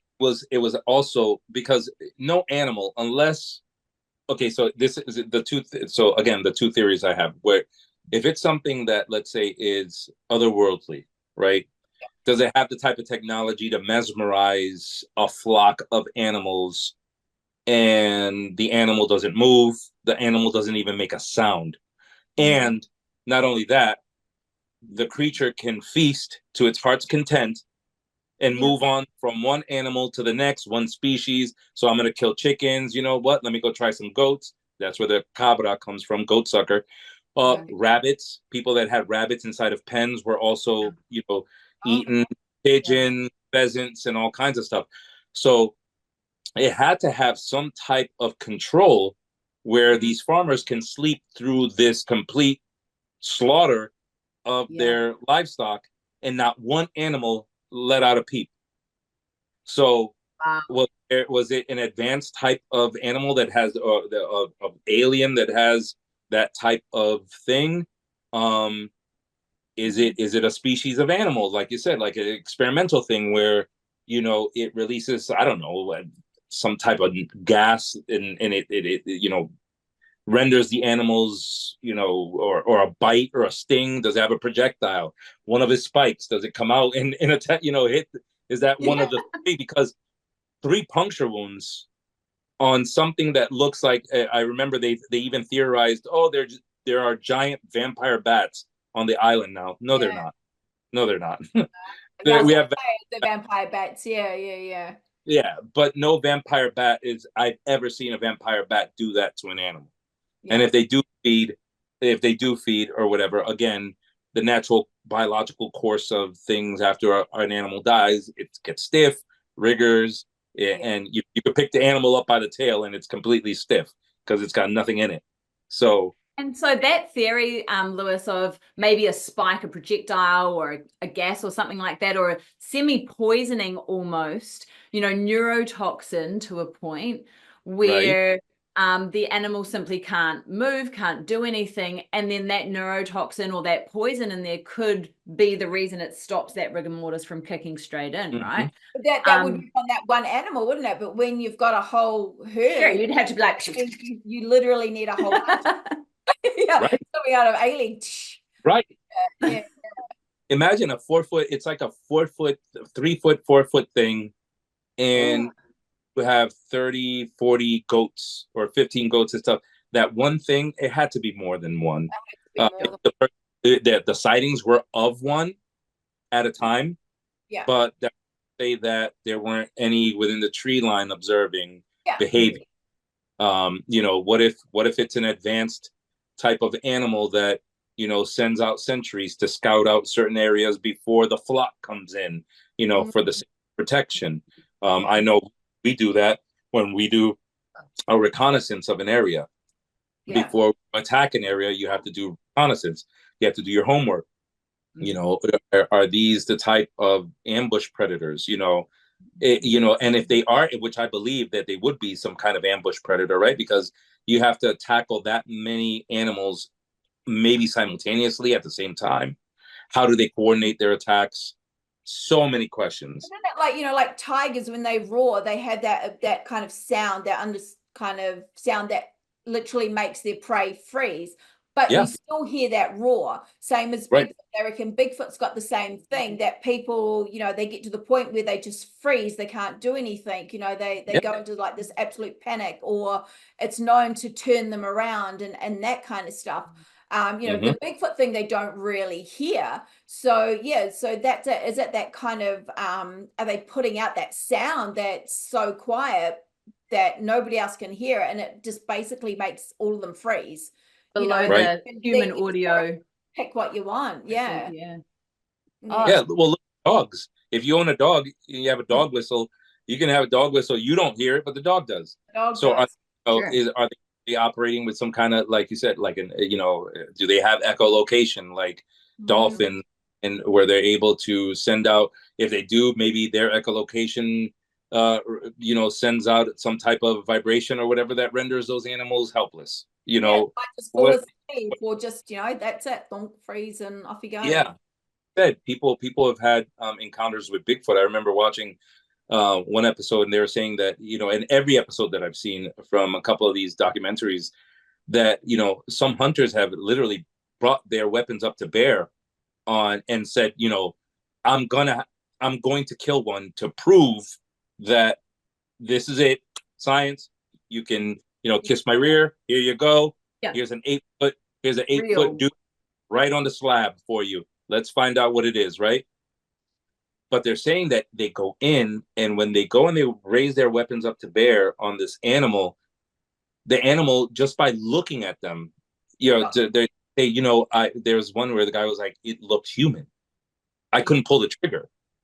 Because if it was something like a monkey, like a gorilla, maybe somebody, even though they're majestic creatures, I would never want to kill one, like a lion or I don't know why people go hunting for those things. I think they're beautiful.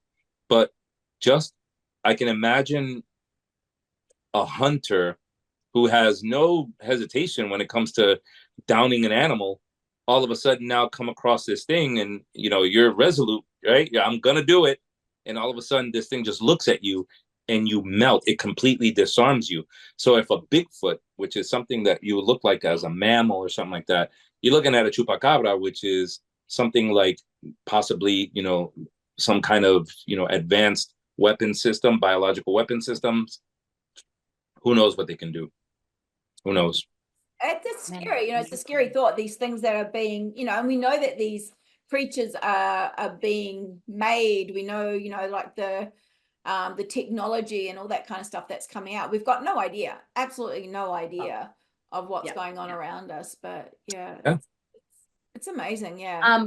From our perspective, like we were talking about this conversation prior to the recording happening, and we were kind of like, man, we really know nothing about the Chupacabra. We only know kind of the bits and pieces that we research on mainstream media and that sort of stuff that we're able to get. So we were so excited to talk to you about it because we were like, we're going to learn so much. And now that we have had that kind of conversation and learn about its description and kind of what this little creature is, I can't even connect it with anything down here. There's not one thing that I go, oh yeah, it could be this sort of folklore-y thing, or it could be this sort of, nothing that I've ever heard of. Even like in the depths of my wee brain, I'm like kind of trying to dig in there. Nothing floating around that I'm like, oh, it could definitely be a connection. Because most of the time, we can connect Bigfoot from the northern hemisphere down to the southern hemisphere. We can connect lots of other things that, oh, it could be that, or it could be that. Mothman could be the Aho bat or something along those lines. There's other kind of significant connections between these cryptids. That, no chance. I don't even know. No, and it's I was in, it was interesting as I called my father last week, and I said, hey Dad, I hope you don't mind, because I said I won't say your name, Dad. I won't put you out there. I won't completely put your title or anything out there. But I said, but I am going to talk about the experiences that we talked about. When he goes, what are you even talking about? I said, the whole thing with the Chupacabra. Remember? He was like, you're still thinking about that? And I was like, well, it's not thinking about it, Dad. I said, we're trying to get to the bottom of what it is. He was like, listen, he was like, just whatever you do, just be careful, your conversation, just whatever. And I can tell in my dad's face, my dad is not someone my dad's a very serious guy. He's got a wonderful sense of humor, but mostly you'll see him having, very deep intellectual conversations. And he likes to keep his reputation as, I'm a serious person. But yeah, but then it was like when I brought it up, you can see the expression on his face completely change. And it was one of worry, one of, let's just completely change the subject. I don't want to talk about it anymore kind of deal. Yeah. And talking to my brother, because my brother also works for another agency in here in the United States, and he's in deep law enforcement. And I said, hey, what's the deal? Why is Dad so, a little, not upset, but he's a little concerned about the whole thing with the Chupacabra. He was like, listen, he was like, you and I both work for Uncle Sam, and when you're told to be quiet, you be quiet. You be quiet. You be quiet. You leave it alone. Because that means to me, right, as an investigator myself, that means to me that at some point, maybe he'll tell me on his deathbed. Who knows? Hopefully, I'll get to see that. But somewhere along the line, he was exposed to something he should not have been. Yeah. He asked questions. He asked the right questions and got some answers that got the investigation shut. Sure. And that's where my brother was like, it's one of those things that we may know later on what happened, probably when he's long gone, if he leaves something behind, by way of, something written. Yeah, just like, here's this book. Can you just please write in here? Let's lock it away. Yeah. And but like, to your point, Lisa, yeah, there's really nothing. There's no direct correlation between any kind of animal, known or unknown, that you can theorize what can it be, like, again, like it's a 3 foot, 4 foot lizard looking thing that sucks blood out of animals. It doesn't like light. Weird. Yeah, and it controlled the island. For it, like, it literally was so huge. It brought revenue to the island because now you had a lot of the tourists that wanted to kind of go off the beaten path. Sure. Right, so you had the people that were going to the cruises and would be like, oh, yeah, we heard about, and they go into, like, so the cruises always end up in San Juan. That's the port city, right? And that's where all the casinos are. That's where everybody goes. That's where the best food is. That's where, the Bacardi again. I was gonna say, is that where Bacardi is? That's where it's going. That's it. And a lot of the shop owners and a lot of the restaurateurs and a lot of the people that were working in the areas, that was their number one that was their number one stories to tell, like all these experiences that they were having with the Chupacabra, and were selling, there were kiosks with the t-shirts and the hats and all this other stuff.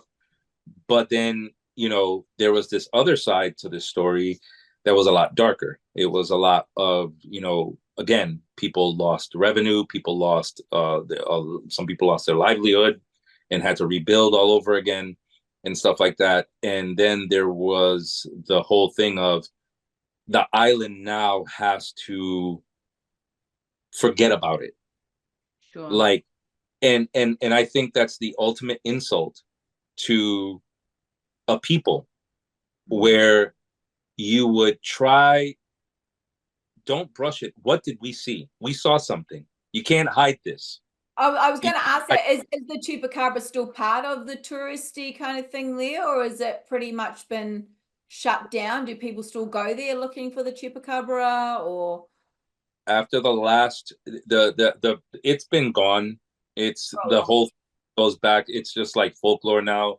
It was that season in the island where people were, hysterical because, again, in what gives it the I believe is the believable portion of it, the part that you're like, all right, so there has to be something, is the kind of people that were witnessing. You had a pastor and his wife, several law enforcement, seasoned law enforcement personnel, military personnel. You see people in lower local government that were, the mayor of a city, the mayor of a town.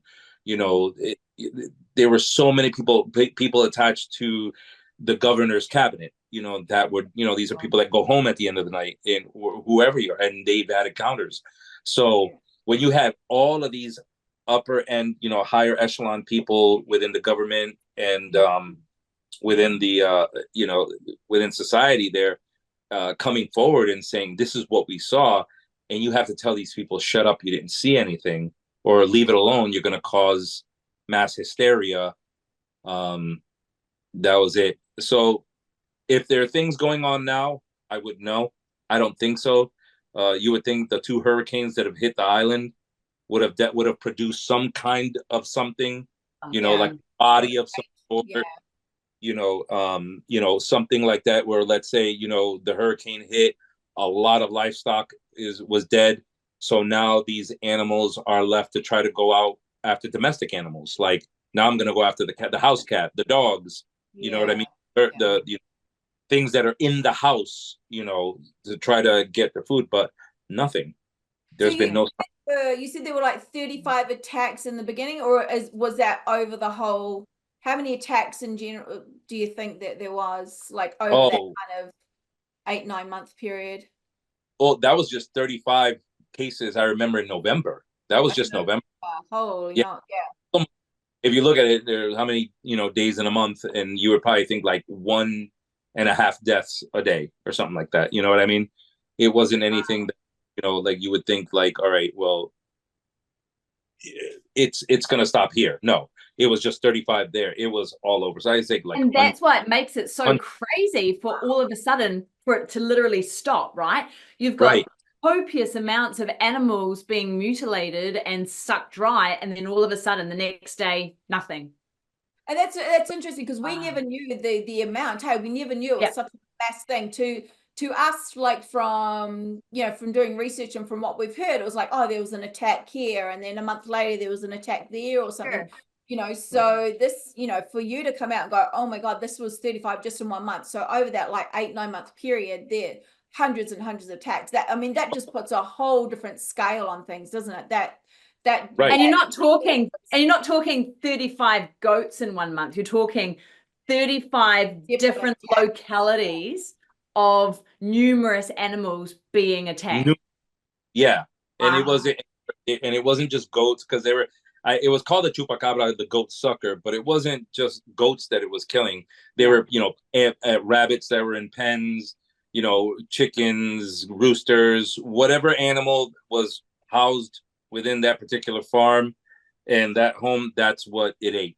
And this is mind-blowing. Just one town. It was several towns, and we're seeing them here, there, you know, here, there, everywhere. You know, it wasn't just one thing. And for that, like you said, for all of that chaos and all of that, where I remember people, firearm sales had gone up, ammunition sales had gone up. People, you know, the farmers were like not playing around anymore. Couples were taking shifts. So let's say you had a farm but you also worked in town.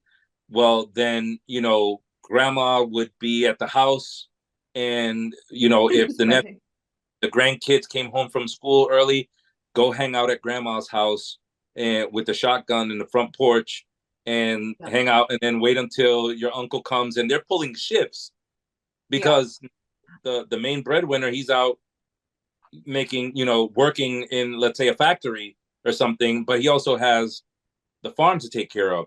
So in order for him to have his mind at ease, he would, you know, his families would come and work together to protect the animals because they didn't know what was going on. But you could only stay awake but for so long. So they would say, well, obviously, what we'll do is, they started, you know, having these. It was some type of chicken or whatever that was like specially made to like make any kind of noise. If anything comes anywhere near it, these things would just go nuts and stuff. And nothing. You would go to bed. You would pull security detail over your livestock. You go to bed. You would think that if something were going to come in here, we're going to hear these animals are going to go crazy, and you wake up in the morning and all of them are dead. That's every single animal is dead. That's such a thing. This has like never really been discussed, has it? Like the pressure and just the fear that these farmers and these families must have been under, because that they would have been going, is this thing literally going to start coming for us? You know, because that's what you'd think. You've got this predator out there. It's like, if I've got no more animals left, what's he going to come after next? I'm probably going to be next on the food chain. So the fear and the heightened fear of what these people were going through on such a mass scale. I mean, that's just, I had no idea. And exactly what you say, Lewis, in regards to like the biggest insult of forcing these people to then forget, brush it under the table, nothing happened, let's move on, it was never a thing. That affects you as a person, but then as a generation, as a society and a community, it changes your township 100%, right? Yeah. And I guess you see that in your trust, in your trust. Say that again, sorry, Lewis. And it's also like you lose the trust in the people you elect, because if I elect you to be my spokesperson, right, whatever it is, whether you be the president of the United States or whether you be a local congressman or, you know, someone that just represents, you know, your interest to higher government, you would think that this is something that, no, we're not going to forget about this. Yeah. What is feeding off of our livestock? What's doing this? Yeah. And, you know, can you guarantee? So that was the thing. They were like, all right, so they released some BS statement of don't worry about it. It was kind of like super paraphrasing, but it was like basically the essence of the whole thing was, you know, it's the era of the Chupacabra is gone. There's no more. We don't need to worry about it anymore. Go about your business. Go about your lives. You know, some money to cover up the stock you lost. No, everything's okay. Don't talk about money. Turn it into a charity. Turn it into a thing where, you know, you start to subsidize these little businesses and you kind of like have them push, the t-shirt thing, whatever, and you turn it into a joke. Into a joke. And unfortunately, it's not funny. It isn't a joke. It isn't something that especially then you start, fast forwarding decades later, a decade and a half later, where you're like having our government literally admit that, and this is a person within the CIA testifying to Congress that there were, UFOs following, American military, crafts. Yeah, but Bigfoot's going to be next, isn't it? Bigfoot. There's just too many. There's too many out there for them to say no, it's not there. So, Yeah. And I don't know. Do you watch the Expedition Bigfoot series? Yeah. Oh yeah. You saw the last series where they found all those nests, and then it's just finished. I'm just like, oh. And then you're gonna notice about these shows. Keep in mind, whenever these shows start to get really good, like you and I would judge and say, this is getting really good. The anecdotal evidence is coming into the point where it's like, it's blowing your socks off, right? Yeah. Watch how these shows don't get another season. Yeah. They end up pulling the plug on the show. Oh, they couldn't afford it. They couldn't do whatever. And all of a sudden the show just disappears. Yeah. Too close. Too close. Yeah. When you're getting too close, you're going to get shut down. You're gonna get shut down. These animals, every single one of them, whether it be a Chupacabra, whether it be Bigfoot, Champ, Loch Ness, any of these cryptids, I firmly believe that there is a unit within every single government around the world that has a database and is tracking these things. Yeah. I don't for one second believe. Oh, absolutely. I don't for 1 minute believe that the government does not, all governments around the world know what's going on. Whether you're in Russia, Putin knows exactly what release this shit. In China, they're going to know who the Oren Pendek is. Their government knows what those things are. Your government obviously knows what the Yowies are. They know exactly where they are. They know exactly what they eat. They know their diet. They know their height. They probably even them. There's a story I remember watching. This Roger Gimlin, who's not the Gimlin from the Patterson Gimlin film, but another Gimlin. He's on YouTube. He's pretty popular. And I remember hearing the story because I was in the Air Force, and I remember hearing the story about a wildfire in the middle of the States, and they where it was somewhere around the holiday, some type of holiday, where they had a Air Force personnel standing guard for this one region where they were going to start pulling in either animals that had been injured or people that had been injured because of this wildfire, and it was just like their mobile station. And this one testimony going back to this airman who he was given this assignment, and they give you the spiel. They'll literally have an attorney come up to you from the Judge Advocate General's office, and they tell you, if you open up your mouth and you say something, you'll be held accountable. You're gonna go to jail. We're gonna throw the book at you. We'll bury you under the prison. They'll never, your mom and your daddy will never see you again. And so this guy comes forward and he says that right as he remembers standing guard, and I'll send you this video also. He was standing guard, and he says he notices out of the back of this big, huge SUV comes this gigantic, it was like this truck. There was this massive, massive truck. And out of the back comes out this gigantic animal. And he said it was a Bigfoot. What he described was a Bigfoot. But what was striking was the mannerisms that this Bigfoot had. And it was like it recognized that the humans that were around it were there to help it. So it wasn't fighting. And that the actual animal looked at the airman that was standing guard and almost gave them an acknowledged the fact that he was there, and gave him a head nod of some sort. And this big thing just walks into this one area, and this guy goes and gives his testimony.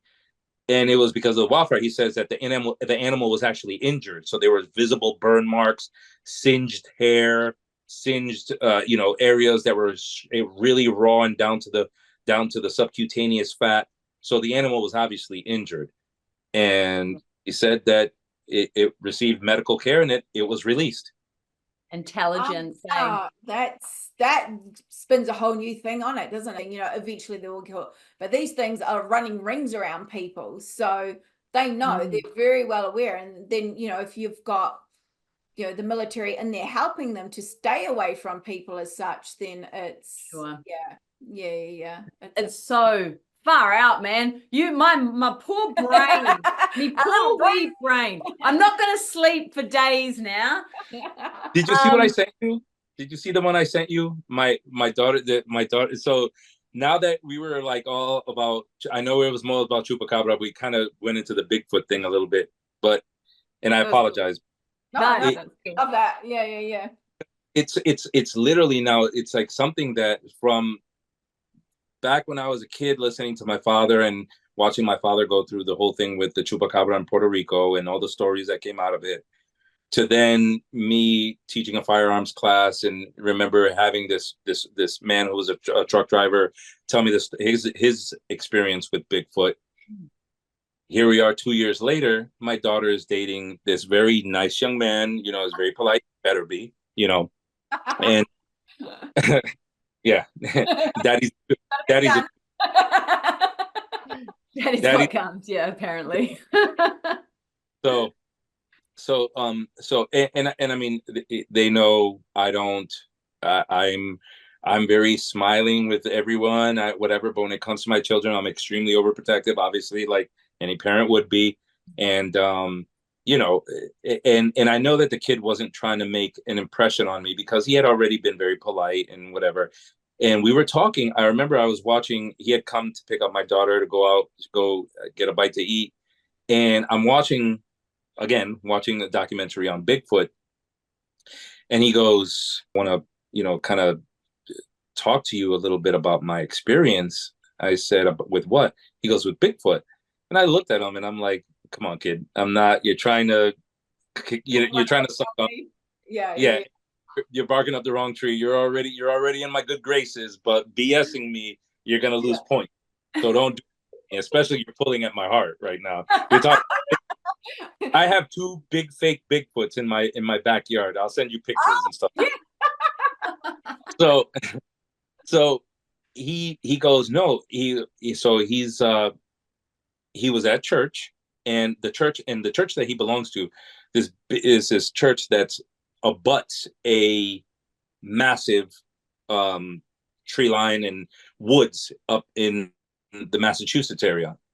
And it's just all open, expansive, whatever. And I forgot the name of the mountain. That's Sleepy Giant. It's called Sleepy Giant Mountain. And the only reason they call it that because if you look at the mountain, it looks like the peripherals of a face laying down, and it's a giant face laying down, whatever. So Sleepy Giant. So his church is around that area.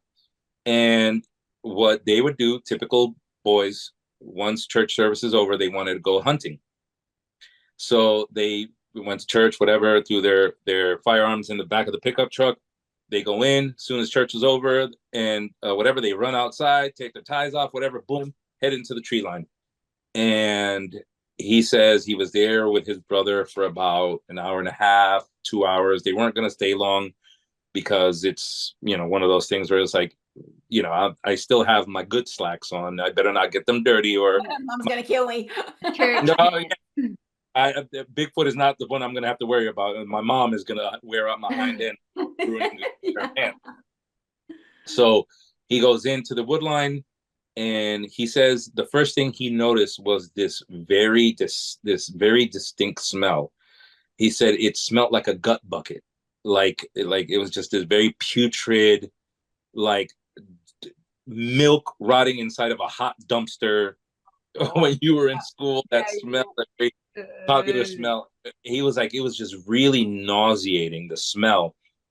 And he goes, and he starts to hear like what appears to be footsteps coming towards his direction. Now he's in a blind. You know what a blind is? Yeah. So he's in a blind, and he's all camoed out, and out of he went and he made a move, and he's like went to call his brother on on his radio to see if he's the one coming through the woodline, because if it's a deer, it's mine. I'm going to take it. So I want to let you know. So he has to communicate with his brother as a hunter. This is where I'm at. There's something coming out of the tree line, and you're going to hear a gunshot. Before he even had a chance to open up his mouth and say anything, he says, right from the tree line, this thing just goes over and peers off the back of a tree and is looking at him. He says it wasn't a giant Bigfoot. He says it must have been some kind of like a in between, because it was regular. It was a little taller. You would say it would be like 5'11", 6'2", that type. So it wasn't without, the possibility of, it being a human. But the problem was, it was like the facial expressions that you can actually tell it's not a mask. You're looking at an actual creature. Said it looked at it. He brought up his phone real quick and snapped a picture. And he sent me the picture. Oh, no way. They went out, and when he called his brother, because the thing looked at him, once he saw him and he saw that he had a weapon on him, the thing turned around and, bolted, just took off and started running into the tree line. He immediately gets out, rendezvous with his brother. They start looking towards the area where he was running. So there was this one little creek bed where the creature must have run through, and they caught this awesome footprint. And he took a picture of that, sent it to me. So I sent it to Lewis has sent us those two pictures. Oh. The picture of the forest where he's kind of seen sitting down is pretty tough. Like, all things considered, it's pretty tough to spot him. Definitely shadows through there that you can kind of make out, but the footprint, man, wow, that's a cracker and a half. Yeah, that's amazing. So that was one of those things where I'm like, all right, so there's obviously a connection here where I'm like starting to see these things, not only walking. So now that I know that there's one possibly an hour and a half from me, you're gonna go. I'm going to go and visit, man. and I think that's, Lisa and I have said, we with us going more and more into this, we start talking to people. I was talking to a guy the other day, like, we've seen the same guy at the coffee shop with his two kids, and sometimes the kids will play together and stuff. And literally about 3 weeks ago, he actually introduced himself and goes, "Oh, hey, I'm Ryan," or "Hey, blah, blah." Turns out he's a fireman, rah, rah. And then all of a sudden he starts going, because I had a t-shirt on, he goes, "Oh, what do you do?" I was like, "Explain what it is." And he goes, "I absolutely believe in like a thylacine, which is the thylacine, which is the dogs here." And he goes, "Oh, I'm going thylacine hunting in Tasmania." And I'm just like, how random is that? And he goes, "Oh, I totally believe in the yowie and all this kind of stuff." You're like, "Yep, okay." You just you start attracting those people. So yeah, because they become more comfortable, like knowing that there's a possibility that, because that's got to be one heck of an event, right? You imagine you and Lisa, who are so absolutely, this is what you love, this is your passion, and one of these things that you're investigating comes out of the pages of your studies and into reality, and you have this 8-foot creature looking at you. What would you do? I ask my wife that all the time. Run. We're driving. Yeah, that's my pants. My wife, I'm like, what would you do? Let's say we're driving, because we go through rural areas all the time. I think New England is very woodsy, and it's very, just a lot of woodline. And I get bear all the time in my backyard going through my garbage and stuff like that. So, and I live next to a river. So I said, I asked her one time, I said, "Listen," I said, "we're outside," and she gets frightened really quickly. And I said, "Hey, what would happen if one day," she goes, "Stop, don't start that. Don't ask me those questions." I'm like, "What if we were going down a rural area and all of a sudden, instead of a deer popping out in front of us, this big bipedal gigantic animal comes out?" And she literally starts shaking. She's like, "Oh, I don't even want to think about it." So funny thing was, we lived on a farm for years, 15 years we lived on this farm. going into this farm, there was about a 1.5 mile road before you actually get into our house. And it was a dirt road. And she says she'd never do it again. She was watching something at her parents' house, and it actually had to do with Bigfoot. They had mentioned it, whatever. It was dark at night. It was really late at night. She's coming home really late at night. But it was right before dusk, right when it's getting dark, but you can still see, certain things, outlines and stuff. Going into our driveway, right off to the left-hand side, there's this big, huge, like probably 15, 16 acre field. She didn't remember that there had been people working in the field, and one of them must have put this gigantic tree out in the middle of it as a gag. For whatever reason, it was just a gag. The fact that her peripheral vision saw something that was completely out of place, that was not supposed to be there, in the middle of dusk at night, when and I'm 1.5 miles. It was something like a Bigfoot. By the time I got to her, she'd be done. Right? She said she rolls her window up and she's like, I'm not gonna look, I'm not gonna look, I'm not gonna look, I'm not gonna look. And she hauls tail all the way up. I see the plumes of dust through the dirt road because she is coming at least 70 miles an hour down that dirt road. And I come outside and I'm like, I'm hearing her coming to our bedroom. You can hear the gravel and the crunching of the ground as the wheels are getting closer, but I'm hearing that she's coming inbound hot. So I go outside, call her. I need to go outside with my shotgun? What's going on? Whatever. She's like, I don't know. I just don't want to talk about it. I'll tell you when I get inside. So I wait for her outside. She comes inside. There's something in the field. I'm like, what do you mean? She goes, there's something in the field. There's something massive in the field. I'm like, dude, you should call me. Did you take out your phone? Did you take a picture? She was like, I'm not going to take a picture. What if it's a Sasquatch? What if it's a Bigfoot? I was like, exactly. We could be millionaires. I get back in the truck. I go back out there. I obviously arm myself. I go out there. I have this huge flashlight. It's this tree right in the middle of the woods. I take a picture. I go back inside the house and I'm like, I can't believe what I just saw. And she was like, oh my God, what happened? So she's screaming. I was like, someone put a tree right in the middle of the field. You guys are shits. And she's like, an asshole. Yeah. Yeah. He was like, you couldn't have just led with that part. It's a tree. So yeah. Oh my God.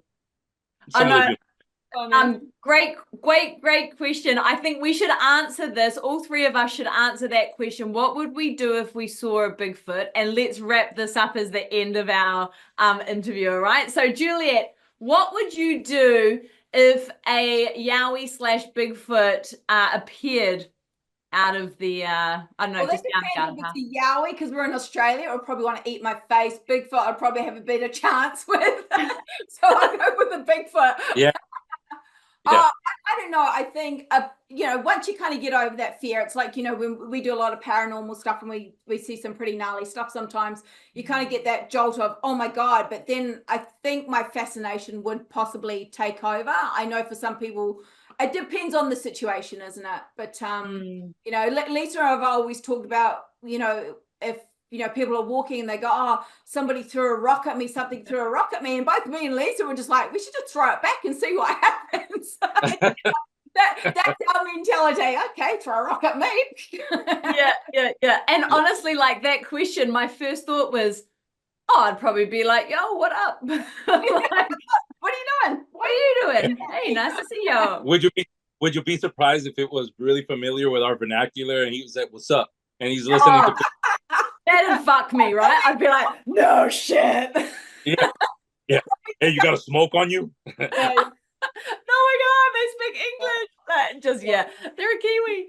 I think I would I think like Juliet, when you've been around that sort of stuff for a long time, like we understand the bush, we understand the supernatural stuff, like we've been connected to that sort of bits and pieces around. I see UFOs all the time. I've had Dogman kind of in my peripherals, and we both come from that kind of martial arts sort of space where you have that connection, you understand it. And I think Juliet's the same. We're pretty sure of ourselves. We're probably overly confident where we go and put ourselves into unnecessary situations. But I think if I did see a crazy creature like that, I'd just be like, knew it. Yeah. Yeah. And then possibly if it growls at us, we'll probably run away. And then I'd piss myself and run away. Yeah. What about you, Lewis? I'd probably invite it over for some Bacardi and some tacos. I think that Yeah. the thing with Bigfoot, I think that everywhere I go, I'm typically, because of my job and because of what I do, I'm always armed.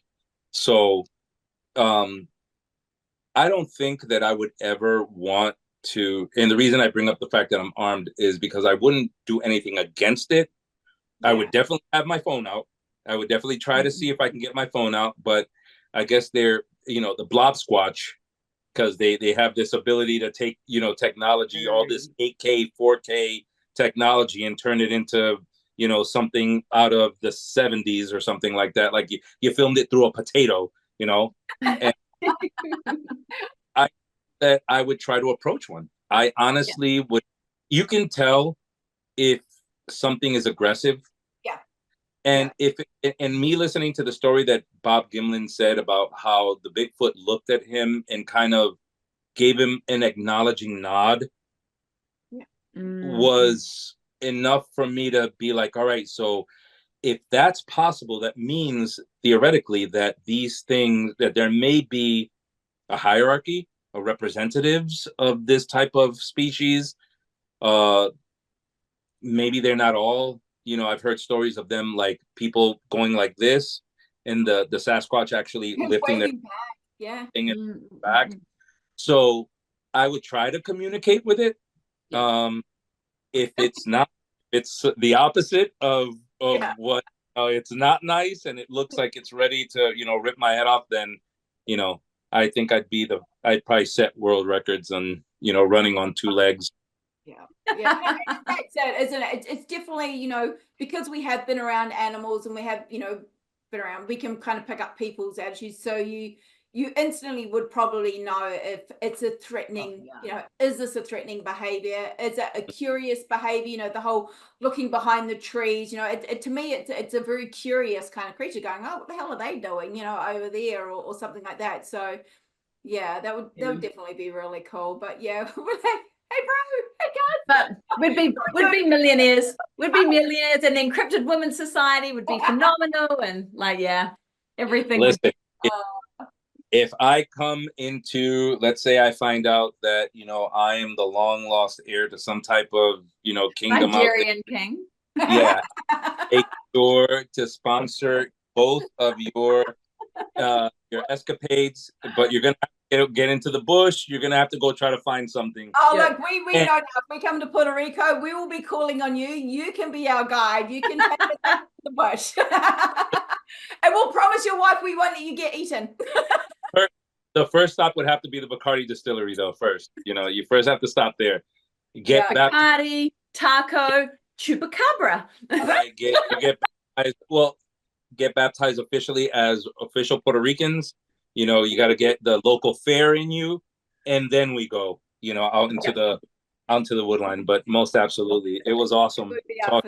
Thank you so much. Honestly, this has just been such a joy for us, and we have learned so much. So it kind of makes me want to kind of research it in a different way. You know what I mean? So it's one of those things that I just, this is 100%.